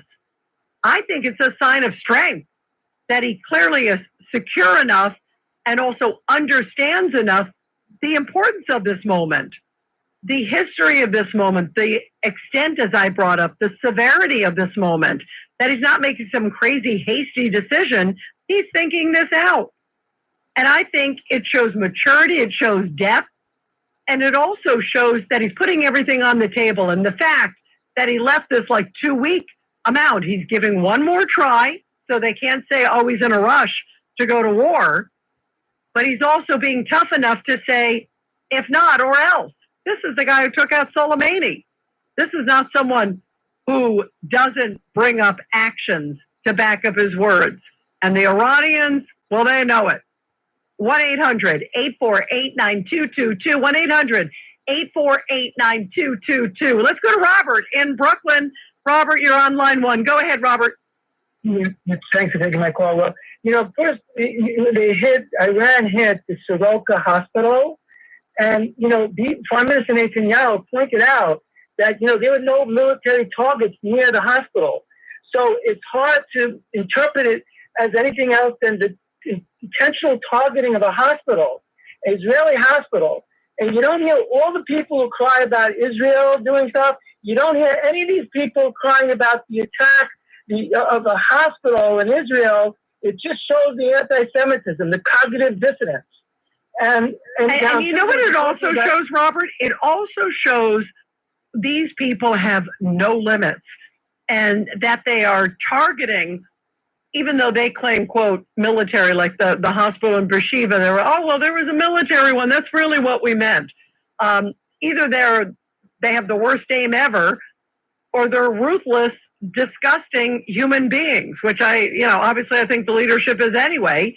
But the fact that they are targeting hospitals, and they also hit a high rise just a little bit ago in Israel.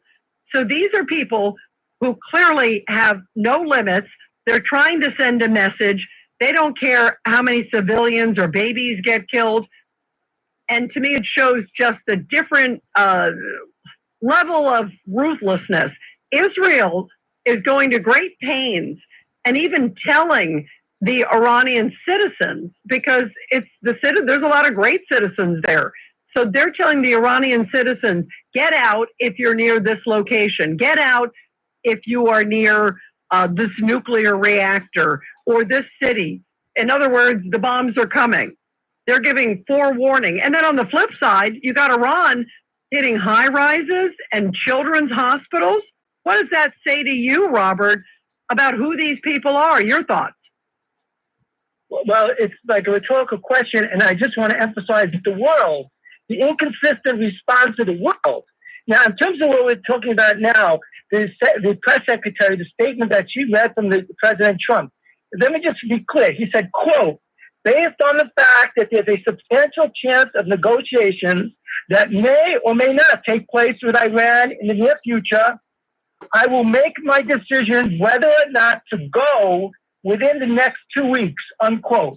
Now, I'm not sure what that means to go. What does it mean to go? Whether or not to go? I think it means to go in. I'm going to make my decision whether or not we go in. And I'm not saying ground troops. I'm talking about maybe these bombs, the bunker buster bombs. But I think it's an interesting statement, Robert, because she was asked a lot of questions in the press briefing, and she wouldn't, she wouldn't move from that statement. She repeated the statement because clearly the president had a very mastery of words and wanted her to literally stick to the script on that point. She just repeated it, and she said, how do you read it? Because it could be read a lot of ways, and I think that's typical Trump. On one hand, it says, I'm giving you a chance, and then on the other hand, it says, maybe not. It sort of leaves you hanging, and that leave you hanging is often his best asset when it comes to enormous diplomatic issues and enormous strategic military issues, which certainly this is. How did you read it? Well, I think the president is playing poker, and he wants to keep his options open. I think also, I agree. Before he does anything, I think he wants to make sure to dot his I's and cross his T's. Because you mentioned earlier today about the cargo plane, Iran and China. Yeah. I mean, he doesn't want to get blindsided. He wants to probably, try to dot his I's, cross his T's, intelligence, try to just make sure he doesn't get blindsided before he, let's say, sends the B-2s or the B-52s in. I think he's just, leaving himself some wiggle room. He wants to make some little cloudy so they don't know what he's going to do. I mean, I don't see how he could avoid going in because that facility has to be destroyed. So, yeah, I agree. And I think he is evaluating and looking at things. There's also a report tonight, Robert, that he doesn't want a Libya situation. Let's not forget what happened when Muammar Gaddafi got taken out by his own people, by the way, remember? And then there was this enormous power vacuum in Libya. And what came afterwards was really a mess. And I think that's the other thing. They don't want to have an Iran in chaos. They want to make sure that there is a significant filling in of the void if they can get rid of the top leadership and also certainly, of course, get rid of the nuclear enrichment and so many of these layers. I think he's trying to think, okay, what's the next step if we do X? And I think he's trying to play out every scenario. Also, I bet you, Robert, he's trying to figure out what Israel has, because Israel's been kind of interesting. Israel has also been essentially saying that maybe they have more than we know. Not necessarily this bunker buster bomb, but maybe there's some other technology out there, or some other technique out there. They're kind of tantalizing the world too, and they certainly know their stuff. After what happened with the pagers, these people are masters at intelligence and master at warfare.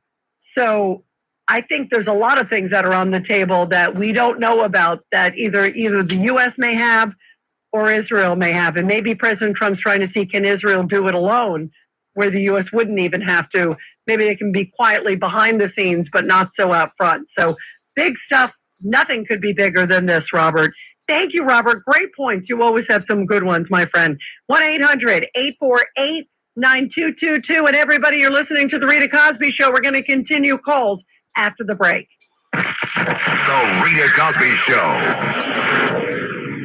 Are you paying too much for term life insurance? There's a tremendous price war in the term life industry. Rates have dropped dramatically in the past few years. For example, a man aged 45 non-smoker can get $1 million of coverage for $75 per month. Level rate for 10 years. Or a man aged 50 non-smoker can obtain $500,000 of coverage for a monthly premium of $110. Level rate for 20 years. That's right, guaranteed level rate for 20 years. If you're a smoker, we have great rates available for you as well. At Term Busters, we specialize in policies of $500,000 and above. If you're looking for a new or replacement term life insurance, call today for a quote. 800-786-9161. You're probably paying more than you should. Call 1-800-786-9161. Remember, 1-800-786-9161. Sample rate quotes based on preferred non-smoker rate class. Exam required to qualify. Did you know your life insurance is an asset you can sell? I'm Jay Jackson, CEO of Abacus Life. For almost 20 years, Abacus has been purchasing life insurance policies from seniors just like you. And at abacuspays.com, we've created a free policy value calculator so you can find out the worth of your policy in just seconds. There are no fees and no obligations. Get real value from your life insurance when you need it with Abacus. Learn more at abacuspays.com. Listen to this podcast now on the Red Apple Podcast Network. Building Bridges, that which unites us. A thought-provoking new podcast series hosted by Michael Hirschman, CEO of Soloviev Group. I'm Michael Hirschman. Join me as I tackle vital national topics that affect the man on the street to the executive suite with unscripted, authentic perspectives that spark in-depth discussions with experts in the field. Go to buildingbridges.nyc to watch episodes or download wherever you get your podcasts. It's the Rev and the Rabbi every Sunday morning at 7. This is Rabbi Joseph Potasnik. This is Reverend A.R. Bernard. Join us every Sunday for the Rev and the Rabbi. Don't miss the dynamic duo, the Rev and the Rabbi, every Sunday morning at 7. If you missed the show, download the 77 WABC app or listen to the podcast at WABCRadio.com. Join us for the Rev and the Rabbi every Sunday morning at 7. right here on 77 WABC. Cars for Kids means no more stressing over your old vehicle. Donate it today and get it picked up tomorrow. It's the easiest service out there. Donate online at carsforkids.org. That's cars with a K. Here's a harsh fact. 40% of women and almost 20% of men suffer from varicose or spider veins. And if you think this is just a cosmetic problem, think again. Varicose or spider veins, if left untreated, can lead to swollen or discolored legs, cramping, the inability to stand or walk, neuropathy, even worse, blood clots, which can travel to other parts of your body. But here's the good news. Advanced Medical Vein Treatment Centers offers plans that treat and cure the condition, not just cover up. Grab your phone, take down this number, and call 800-597-7992. That's 800-597-7992. When you call, you'll get free information. Free information on how you can live your life to the fullest again. Walk, exercise, sleep well. Your vein problems will not go away on their own, and in time can lead to major health issues. Call Advanced Medical Vein today for free information on fast and easy solutions that are covered by most insurance plans, Medicare included. Call 800-597-7992. That's 800-597-7992 today.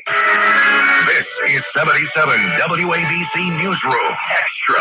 Juneteenth is now a federal holiday, and correspondent Aaron Gilchrist gives us some history on June 19th, 1865. Union soldiers went into Galveston, Texas, and announced that Abraham Lincoln had signed the Emancipation Proclamation, freeing enslaved peoples across the country 2 years prior to these soldiers arriving in Galveston, Texas. That's how long it took to get there to deliver that message. Slavery was officially abolished in the U.S. in December 1865. Back in 2021, then President Biden signed into law a new bill making Juneteenth a federal holiday. And that, of course, means that we'll know banks are closed, mail will not be delivered. The holiday is marked with block parties, community picnics, and parades. Really, that important message of building community and celebrating history and culture is what you'll find at a lot of these Juneteenth celebrations. Lisa G., 77 WABC News. This is the news and talk station of New York with Rita Cosby. The issue is crime and safety. Real New York, 77 WABC.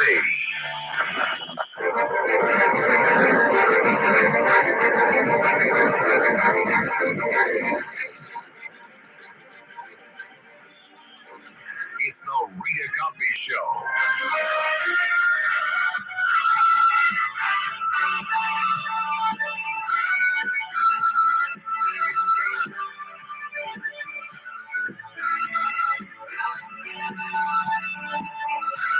Well, the stakes could not be higher, and everybody has an opinion as to what can be done, what should be done, and when President Trump may or may not make a decision. He's left both options on the table. Typical Trump, which is actually a masterful move when you're dealing with a rogue regime like you are in Iran. 1-800-848-9222. Let's go to Liz in Florida. Liz, your thoughts tonight. Hi, Rita. Congratulations on those 2 awards. You definitely deserve it. Thank you so much. Well, I feel lucky because I get to be with you guys all the time. So that makes me happy. Thank you. That's the best award of all. Thank you. So if there was a way that we could just give Israel our bunker bombs so that we were not directly a prime player in the war, and then Israel dropped them on the nuclear sites, we would just be providing them weapons. You know, that might solve a small problem. That's a great point, Liz. You know what? Maybe there's some way. The problem is it's been kind of telegraphed. We're the only ones who have them. Hello, folks. Larry Kudlow here. Pay attention, because China is leading the largest anti-American alliance since World War II, one that's already dumped U.S. bonds, grabbed 43 million acres of our farmland, and is plotting to dethrone the dollar. That's why IRA and 401k savers are protecting their savings with gold. Please go to freegoldguide.com/Kudlow or just call 800-621-3908 for your free gold guide on how to protect your wealth with gold 100% tax-free. 1-877 Cards for Kids. KARS Cards for Kids. 1-877 Cards Cars for Kids. Donate your car today. Donate today at carsforkids.org. Your car, running or not, can be picked up as soon as the next day. No titles, no problem. Go to carsforkids.org today. 1877 Cars for Kids. Donate your car today. Now accepting donations of land, homes, buildings, or any kind of real estate. Roger Stone here for Colonial Metals Group. They want you to ask yourself, why is China now dumping U.S. bonds, grabbing prime American farmland, and rolling out its own new digital currency? Look, I hate doom talk as much as you do, but it's pretty clear that communist China is plotting a financial Pearl Harbor that could pull the plug on the U.S. dollar and devastate your IRA and 401k savings. But President Trump is a genius because he's letting retirement savers like you protect your life savings with gold. And it's 100% tax-free. The one inflation-proof asset that survived the fall of currencies. And when you call the trustworthy experts at Colonial Metals Group at 800-747-6589, that's 800-747-6589, or visit freegoldguide.com/stone, you'll receive a free 2025 gold guide on how to bulletproof your wealth with gold. Plus, you can receive $7,500 in free silver. That's freegoldguide.com/stone or call 800-747-6589. Get peace of mind by planning ahead. St. Charles Cemetery on Long Island is now offering pre-construction sales for its newest community mausoleum, Christ the Good Shepherd. Act now and be among the first to select a prime location. 10% down and up to 10-year payment plans are available with no interest on pre-need purchases. Call 631-249-8700. 631-249-8700. That's 631-249-8700. Or visit ccbklyn.org. You matter, and so does your well-being. If you're facing tough moments, struggling with anxiety, depression, thoughts of suicide, or substance use, help is here anytime you need it. Call, text, or chat 988 for free confidential support. New Jersey's 988 Suicide and Crisis Lifeline is here 24/7 for you or someone you love, with trained counselors who listen and care without judgment. You matter. Remember New Jersey's 988. A message from the New Jersey Department of Human Services. After joining the United States Army, Thomas Kennedy served 2 tours of duty in Iraq and 1 in Afghanistan. But sadly, this soldier's life was tragically cut short. Thomas was killed by a Taliban suicide bomber in Afghanistan. He left behind his wife, Tammy, and their beautiful twins, Maggie and Brody. Tunnel to Towers provided the Kennedy family with a mortgage-free home. Donate $11 a month to Tunnel to Towers at T2T.org. That's T2T.org. Mercedes-Benz Dream Days are here. Real offers, dream vehicles, all waiting for you at Mercedes-Benz of Edison. Now's the time to drive the luxury you deserve with limited time offers on select models. Make this a summer to remember during Mercedes-Benz Dream Days at Mercedes-Benz of Edison. And tell Doug Wells, Greg Kelly sent you. Listen to this podcast now on the Red Apple Podcast Network. One tough cop with no deedle. He's the commissioner of the Nassau County Police Department. I'm really honored to have you on board, Patrick. Welcome to the show. So how did you guys cooperate together to blend in the intelligence? Because they want to get rid of the gang intelligence database. So we had great communication. We learned something from 9/11. As you know, communications is the key to our success. Information has to flow freely. It has to be shared. So we're not taking information or databases of the common citizen. These are criminals. They're registered in databases because they're a blood gang member, MS-13, TDA. Whatever that gang association is, we should know that. Because when my cops encounter them, you, the citizen, want to know that if I'm locking him up for shoplifting and he's also on top of it wanted by ICE or he's a gang member of MS-13, we want to make sure the judge knows that when they're making the decisions on that. Download all of Red Apple Media's podcasts right now through your favorite podcast platform. You're listening to That's the #1 Nielsen rated. That's the Rita Cosby Show. The best. Thank you for listening. 77 WABC. The best.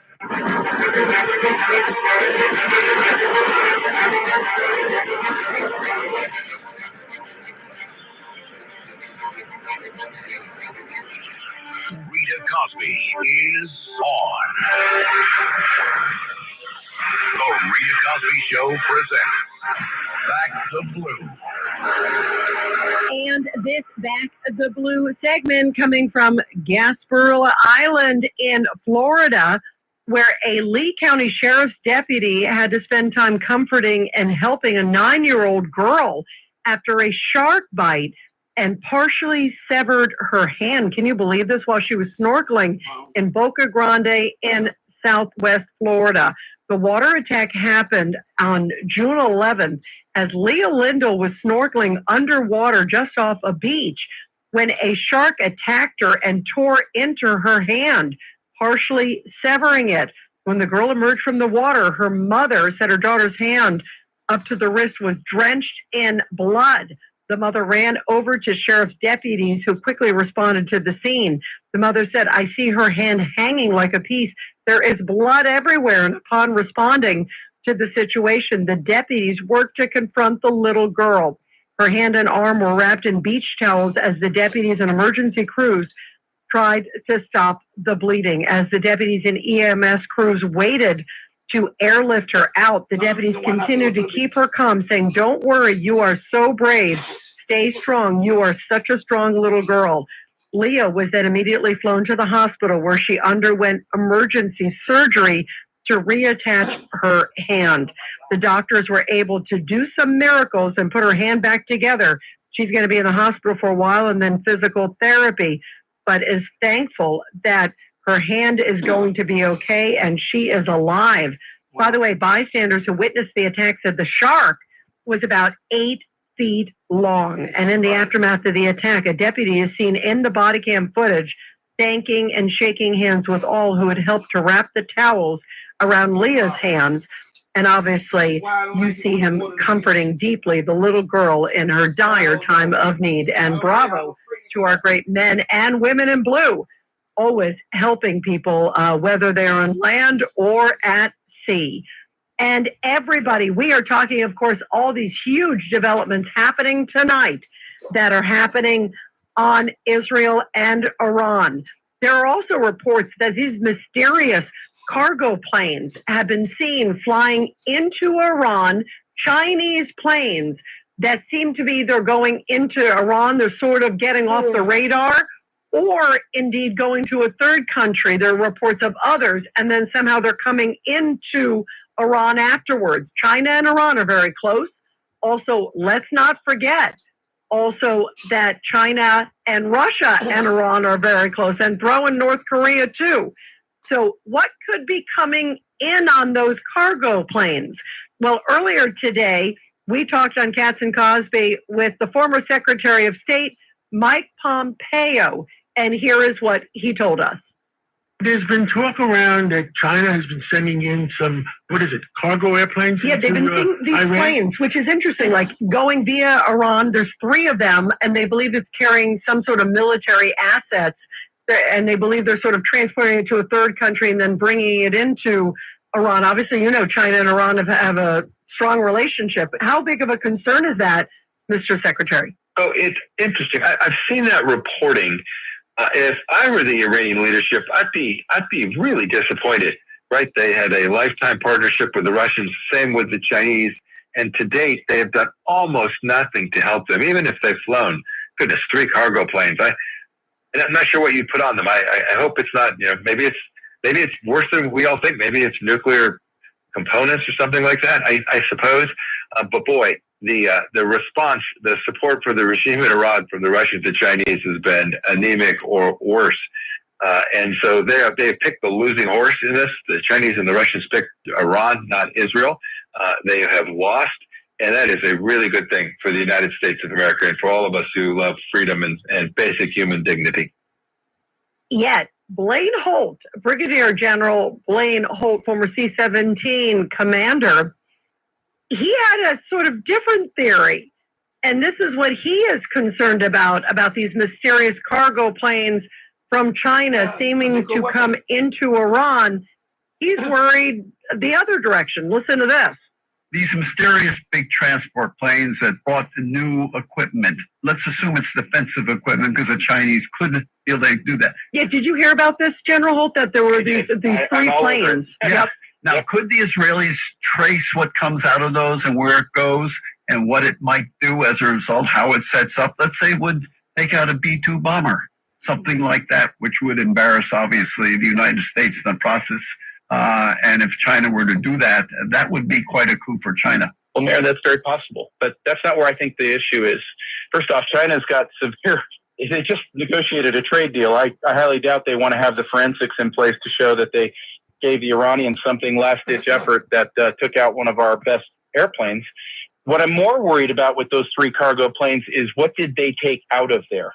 What types of evidence did they go in and remove that would show that if the regime fell and Israeli or American soldiers got on the ground there, then would they come across Chinese assistance to a nascent nuclear weapons program? So what I'm really interested in is what got loaded onto those airplanes to go back to Beijing? That's a great point. What got loaded back on those planes to go back to Beijing? And I want to play cut number 7. This is Gordon Chang, the great Asia expert.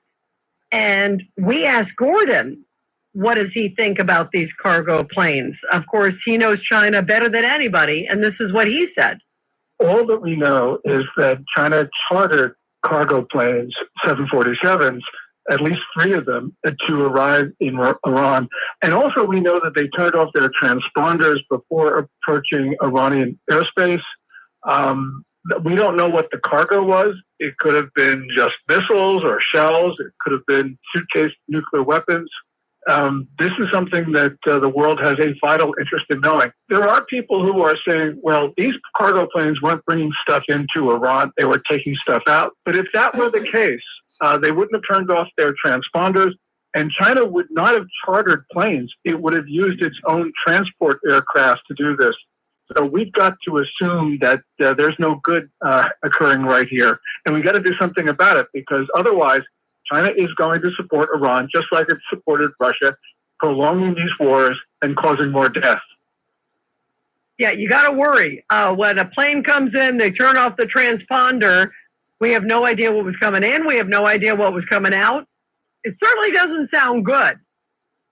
So are they hiding evidence? Are they trying to get it out to say, oh, no, we didn't have any nuclear enrichment program, or China didn't give us these parts? Oh, no. Or were they shepherding people out? Were they shepherding things out? Who knows? Very mysterious, but you know nothing's good when they turn off the transponder and it's kind of done covertly. And how many other ones like this are there going on that we don't know about? I'm sure there's a lot. Wow, wow, wow. You got the worst actors in the world right now that are partnered with Iran. You also have, let's not forget, these rogue characters around the globe, too. There are a lot of people out there that might want to sell a little suitcase nuke. Sadly, it's not just in the movie Mission Impossible. It's the real world. And that's what we're dealing with right now. And Tom Cruise can't necessarily figure this one out. 1-800-848-9222.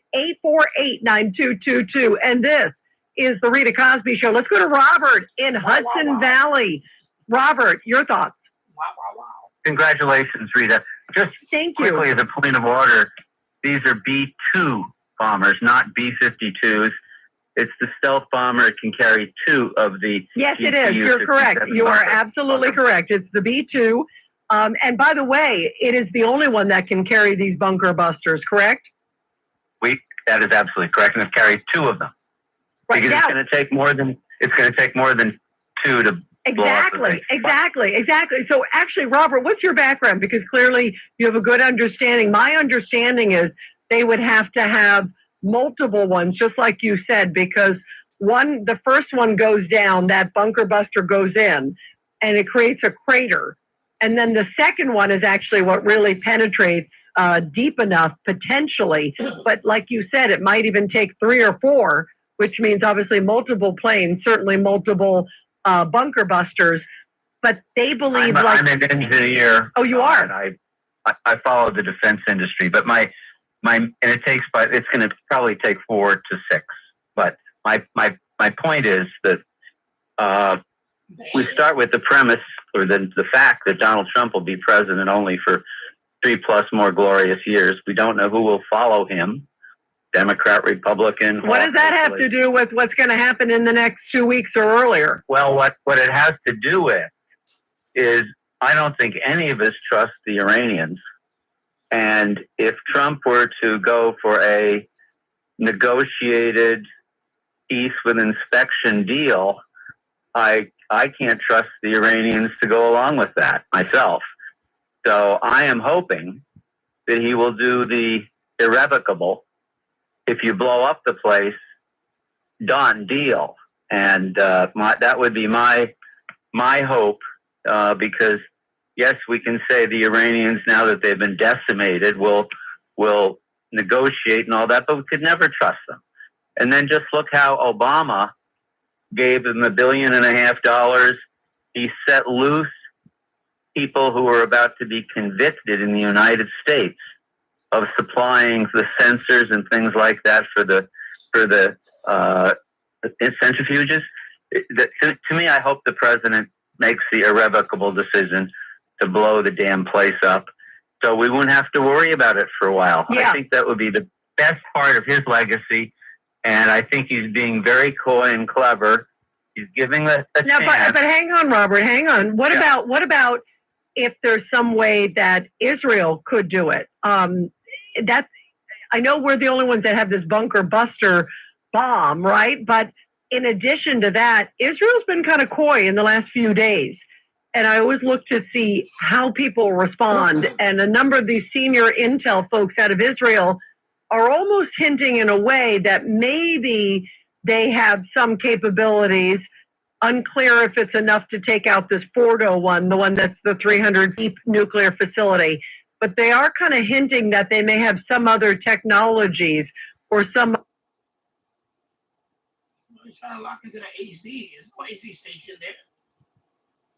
Because my concern is exactly as yours. I mean, what if, who knows what, like you just said, is going to happen in 3.5 years. In 3.5 years, somebody like a Kamala Harris comes in, pray for the world. They're going to do exactly what Obama and Biden did, if not worse. Well, I would think that the Israeli have some sort of backup plan. You know, I've heard that there's some stun devices and immobilize people. I sort of think that's for, a day or so. I think that's science fiction. So the Israeli commandos would have to figure out a way to at least get partially into the damn place. But there's only so much you can do to blow up steel machinery, concentrators, centrifuges. It just, I really think it's going to take the bunker busters. My gut tells me you're right, but there may be something else. Not a military person. I never had. I did other work for the government, but my view is that. What kind of work did you do for the government? Were you like Maxwell Smart, or what kind of stuff did you do for the government? I worked for the post office during high school. Wait! You worked for the post office in high school? Is that like I stayed in a Holiday Inn last night? I mean, come on. Yeah, that's all I'm going to say. But my point is, and I've heard enough people from the military, they think it really is going to take 3 passes of 2 bombs each. Well, that's good to know. And I wouldn't put anything past somebody who worked in the post office, somebody with that experience. Robert, really interesting stuff, though. You're great. I call us back again. Thank you. Really interesting. 3 passes. That's what he's saying. And anybody who can sort through the mail like that deserves definitely an award, because that is a big project, guys. I'll definitely give you that. Robert, interesting discussion. Everyone, we're going to continue. Yeah, what he's saying is it's true. 1-800-848-9222. So, 1-800-848-9222. yeah, the B-2 Spirit bomb looks like a flying wing. That's the only plane that can carry that 33,000 pound, 33,000 pound bomb. It's called the nickname is a bunker buster. It can carry 2 of them, actually. I didn't know that one. So it can carry 2 of them. I thought it could only carry 1, but it can carry 2 of them. That's interesting. So, according to the intelligence and all this stuff, the underground nuclear facility is on the side of a mountain in Iran. It is about 300 feet below ground. This, facility. So of course, bunker buster bomb, the largest one that we have, can penetrate up to 200 feet. So it makes sense that it would take a few of them. So basically, the first one will make a crater. The second one will go in the crater and do further damage. And then a few more, just drop them in there and obliterate the whole place.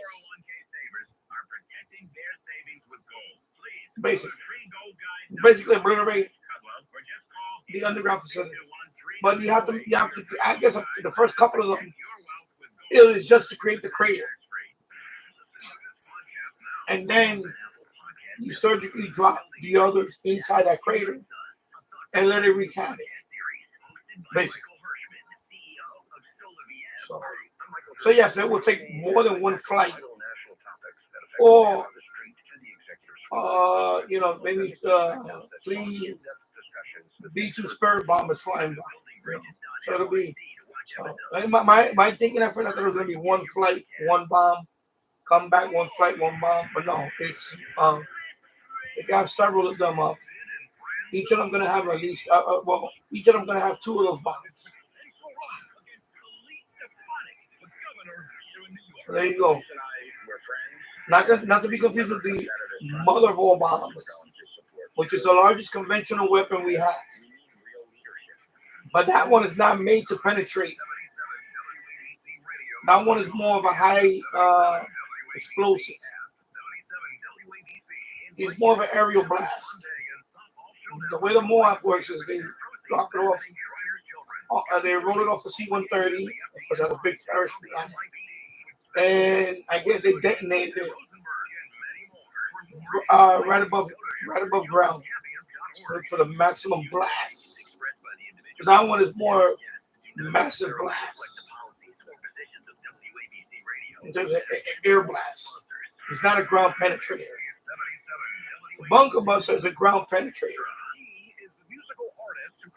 The design of the bomb itself, it drops and it literally digs, literally the weight of the bomb itself will literally make a crater all the way down 200 feet.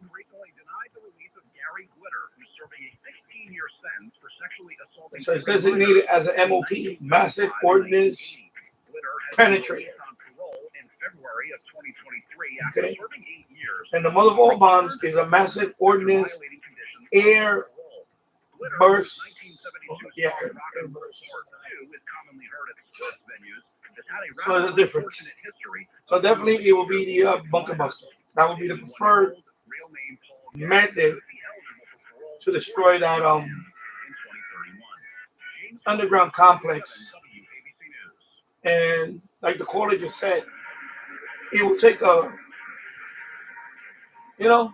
3 B-2 Spirit bombers loaded with 2 of them each. So 6 bombs at least. 4 to 6 bombs.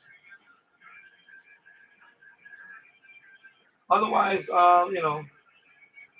and the other caller before that said that we can just give Israel the bomb. It's not that simple. I mean, there's no plane that can carry that bomb. We can fit that bomb and drop it. Only the B-2 Spirit. Is it more important than ever, given some of the things we're talking about tonight, with the potential of who knows So you what drop that little nugget in there. By the way, if you like this live stream, please smash the like button. Share this also. By the way, this is the a Sony XDR S3 HD radio that I'm using here. This is radio I've been using for the last few live streams. It has a nice audio on it. And my son, the thing is, sometimes I'll load the radio and I'll put the other one up. But my son's gonna be up late tonight, so I'm gonna. All right, so there you go. Let me put the bottom back up. Infiltrate, as I think a number of them have already, some of these protests. So it's even more reason to have law and order in the streets of America. So you can tell the good guys from the bad guys. There's a lot of people who are peacefully protesting, but there's also a lot of infiltrators. And who knows what can happen. I mean, it is a very, very tenuous time, and President Trump understands the stakes all too well. We understand after a whole bunch of meetings today with his National Security Council, he's also going to be meeting with them again tomorrow. And this sort of coy, which I think we all agree, I certainly feel this way, I think it's masterful, because he said within 2 weeks. If he's not saying I'm going to wait 2 weeks, and a number of the people in the liberal press are hammering him, saying, oh, he keeps pushing the deadline. No, he's trying for peace. He's trying for a resolution that's good for the world. But he's also saying, you better hurry up, because if not, you know what's coming at you. You're already feeling it now, and this is just the beginning. And also, the Ayatollah is clearly in Israel's sights. They came out a few hours ago and said, he's a Nazi. He's basically like Hitler. He's on the table for targeting, to go after, to get rid of. You know what that means. And Israel doesn't mess around. At some point, he's going to have to pick up a pager, or he's going to have to pick up a plate to eat.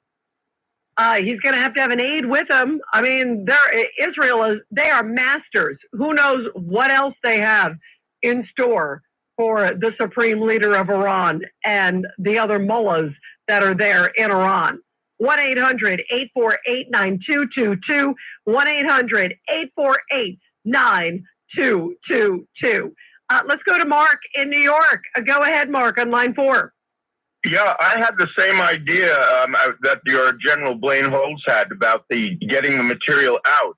It occurred to me they have so much purified and enriched uranium, they don't really need the space under the mountain. They probably carved out other mountains as well.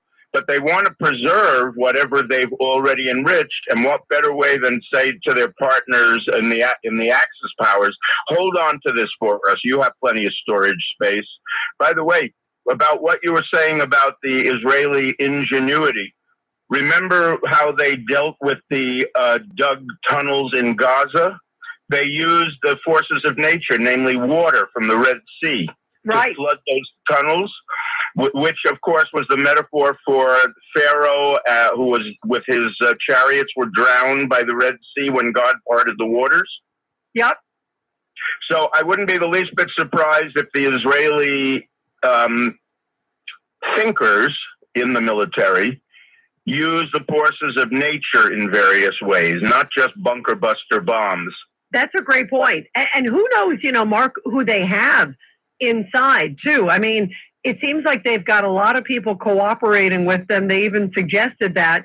And remember when they went in that first night and then they showed the video, and they did it on purpose. They released it, of the Mossad in Iran. I mean, in Tehran. That was an extraordinary moment. You saw that kind of grainy black and white footage of the Mossad workers there, because they had set up the drone base, so they knew where to sort of take off some of the drones. They were painting some of the targets, if you will, too, as well. But that was a clear message of we're inside, and Israel kind of keeps hinting that they've got something. So you came up with a great idea. Maybe there's something with nature. I also think there's something with sort of covert operatives. I wouldn't rule anything out. I mean, that pager attack will go down as one of the greatest attacks ever, I think, in world history. And maybe the next one's coming up very soon. This is New York's talk leader, the crown jewel of talk radio. WABC New York, WRCR Haverstraw, and 107.1 WLIR Hampton Bays. News first at 59 past the hour. 77 WABC News starts now. Partly cloudy skies on this Thursday, June 19th. Good evening. I'm Lisa Ritchie. The White House says President Trump has a time frame for when he'll make decision about possible U.S. intervention in the Iran-Israel conflict. The president has made it clear he always wants to pursue diplomacy, but believe me, the president is unafraid to use strength if necessary. And Iran and the entire world should know that the United States military is the strongest and most lethal fighting force in the world. Press Secretary Caroline Leavitt repeated that if there is a chance for diplomacy, the president will grab it. U.S. Special Envoy Steve Witkoff and Iranian Foreign Minister Abbas Araghchi have spoken by phone several times in a bid to find a diplomatic end to the crisis.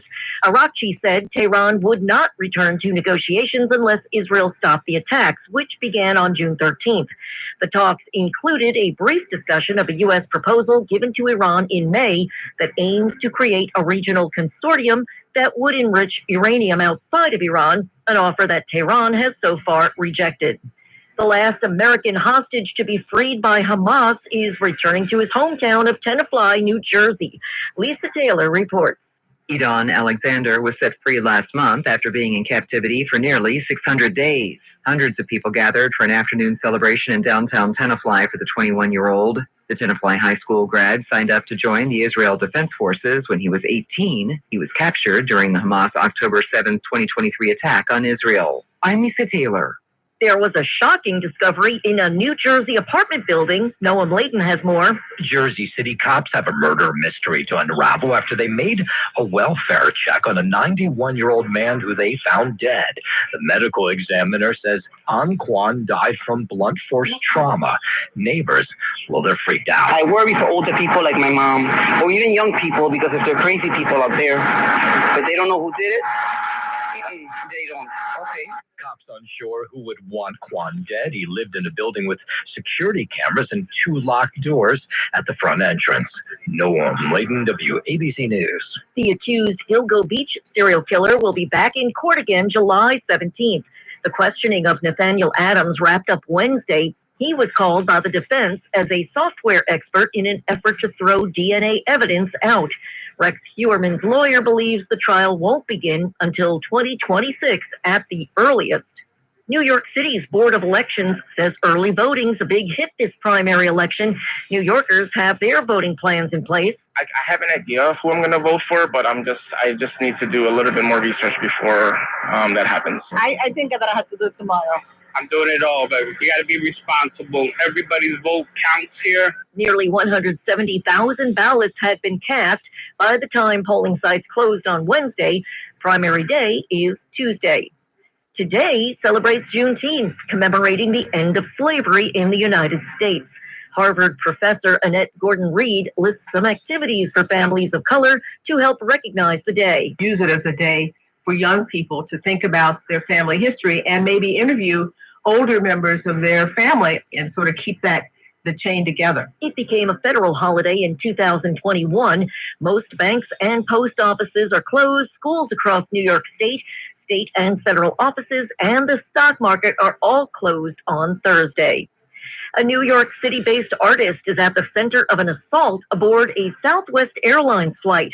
Authorities say 32-year-old Leanna Perry was drunk when she pulled another passenger's hair and spat in her face earlier this week. You guys are already past the point of You're already past the point of Video captures the illustrator, who has worked for major name brands like Steve Madden and Adidas, having an explosive episode, apparently not wanting to sit next to another woman because of her weight. Today's pop-up thunderstorms caused a 15-year-old boy to be struck by lightning in Central Park. He was hospitalized but alert and conscious. The 43rd annual Mermaid Parade will be held on Saturday in Brooklyn. James Flippin has details on the aquatic affair.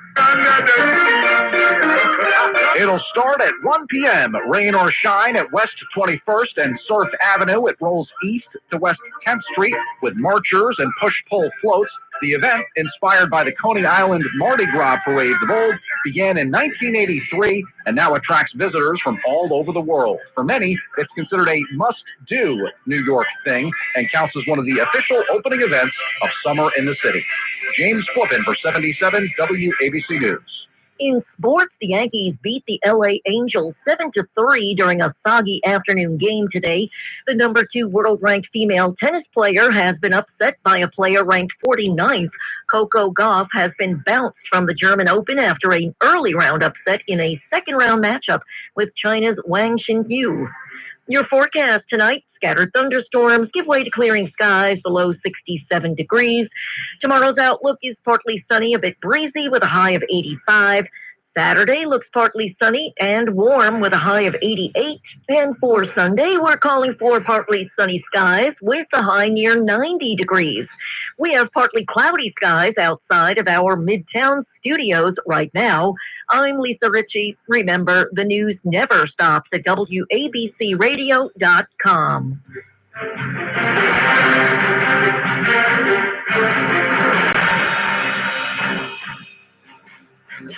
Here's a harsh fact. 40% of women and almost 20% of men suffer from varicose or spider veins. And if you think this is just a cosmetic problem, think again. Varicose or spider veins, if left untreated, can lead to swollen or discolored legs, cramping, the inability to stand or walk, neuropathy, even worse, blood clots, which can travel to other parts of your body. But here's the good news. Advanced Medical Vein Treatment Centers offers plans that treat and cure the condition, not just cover up. Grab your phone, take down this number, and call 800-597-7992. That's 800-597-7992. When you call, you'll get free information. Free information on how you can live your life to the fullest again. Walk, exercise, sleep well. Your vein problems will not go away on their own, and in time can lead to major health issues. Call Advanced Medical Vein today for free information on fast and easy solutions that are covered by most insurance plans, Medicare included. Call 800-597-7992. That's 800-597-7992 today.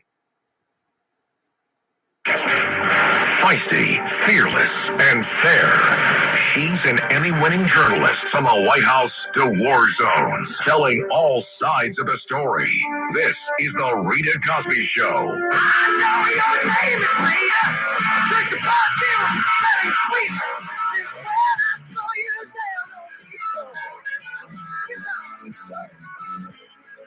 Breaking news. And tonight on the Rita Cosby Show, of course, all eyes on the Israel-Iran conflict and what President Trump is going to do. This is coming in, though, real quick, an update here. A federal appeals court panel just a few minutes ago decided that President Trump can keep the National Guard deployed in Los Angeles for now.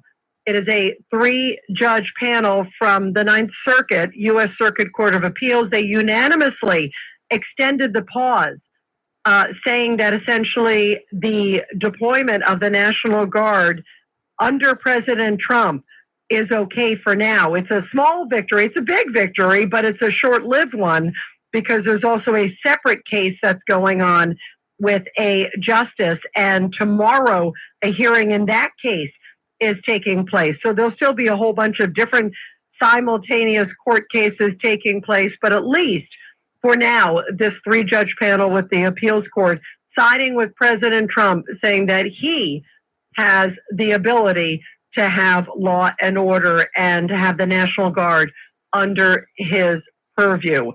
So this all comes when the left, and I call it the loony left because, boy, there are some loony ones of late. This one is the looniest. Congressman Max Frost, Democrat from Florida, is saying he has a solution for illegal immigration. Just make them all legal. He actually said this earlier today. You got to hear this. This is Congressman Matt Frost. And to my Republican colleagues who say, I don't want any undocumented people in this country, I actually agree with you.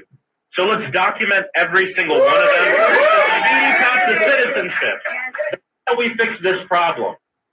Yeah, let's just them all legal. Come one, come all. That'll really disincentivize people from coming to the United States. And I thought we were going to kind of vet them. I thought we were going to kind of check them. I mean, this is really just crazy, crazy stuff as we are going through all of this. But that is what the loony left is. The left is going left of the left of the left of the left, becoming more and more radical. There is no doubt. And it's quite extraordinary to watch. And it's frightening to watch, quite frankly, because we're seeing it in a lot of places, including in the New York City mayor's race. There's this Zohran Mamdani, a self-admitted socialist who definitely appears anti-Semitic. Well, he seems to be surging a bit in some of the polls. That's troubling. Do you want someone like that to be in control of the biggest city in the country? I would think not. Wow, wow, wow. And that's in the Democratic primary, which, by the way, happens next week.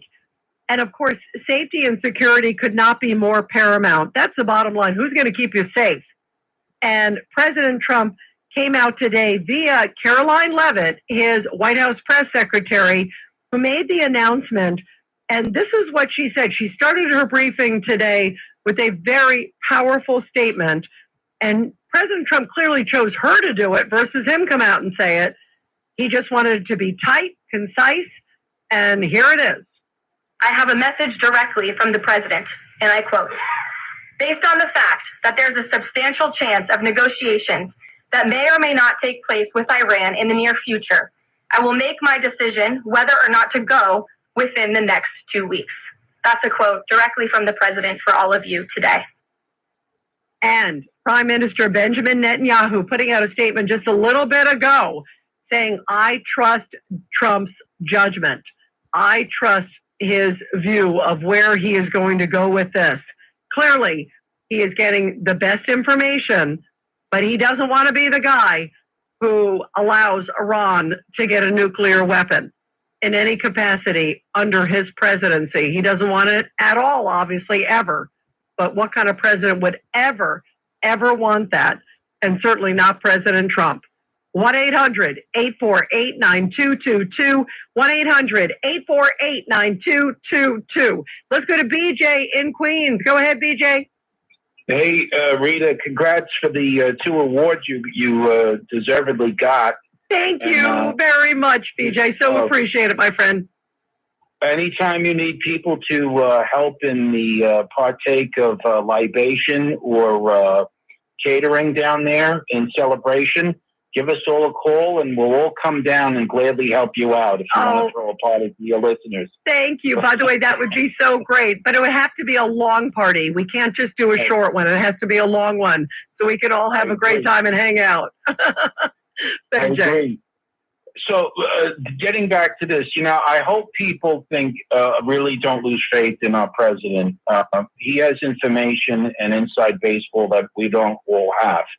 So we have to be. And there's a couple of key points I think we need to remember and watch for. One of them being is that no matter what happens, this will not be an easy path to go the way, whether the facility's destroyed or not, because we're all at risk. This, as we know from 9/11, these wars are not fought locally. These wars are fought globally. And, we are all, no matter what happens. I don't trust these mullahs one bit. I've been hearing since age 14, death to America, death to the West. I remember back in 1979 in Woodside, Queens, they would protest around mosques all over the place. This goes back. These people haven't moved an inch since these days. So I don't expect them to move an inch just because President Trump's in office. And that's just my view.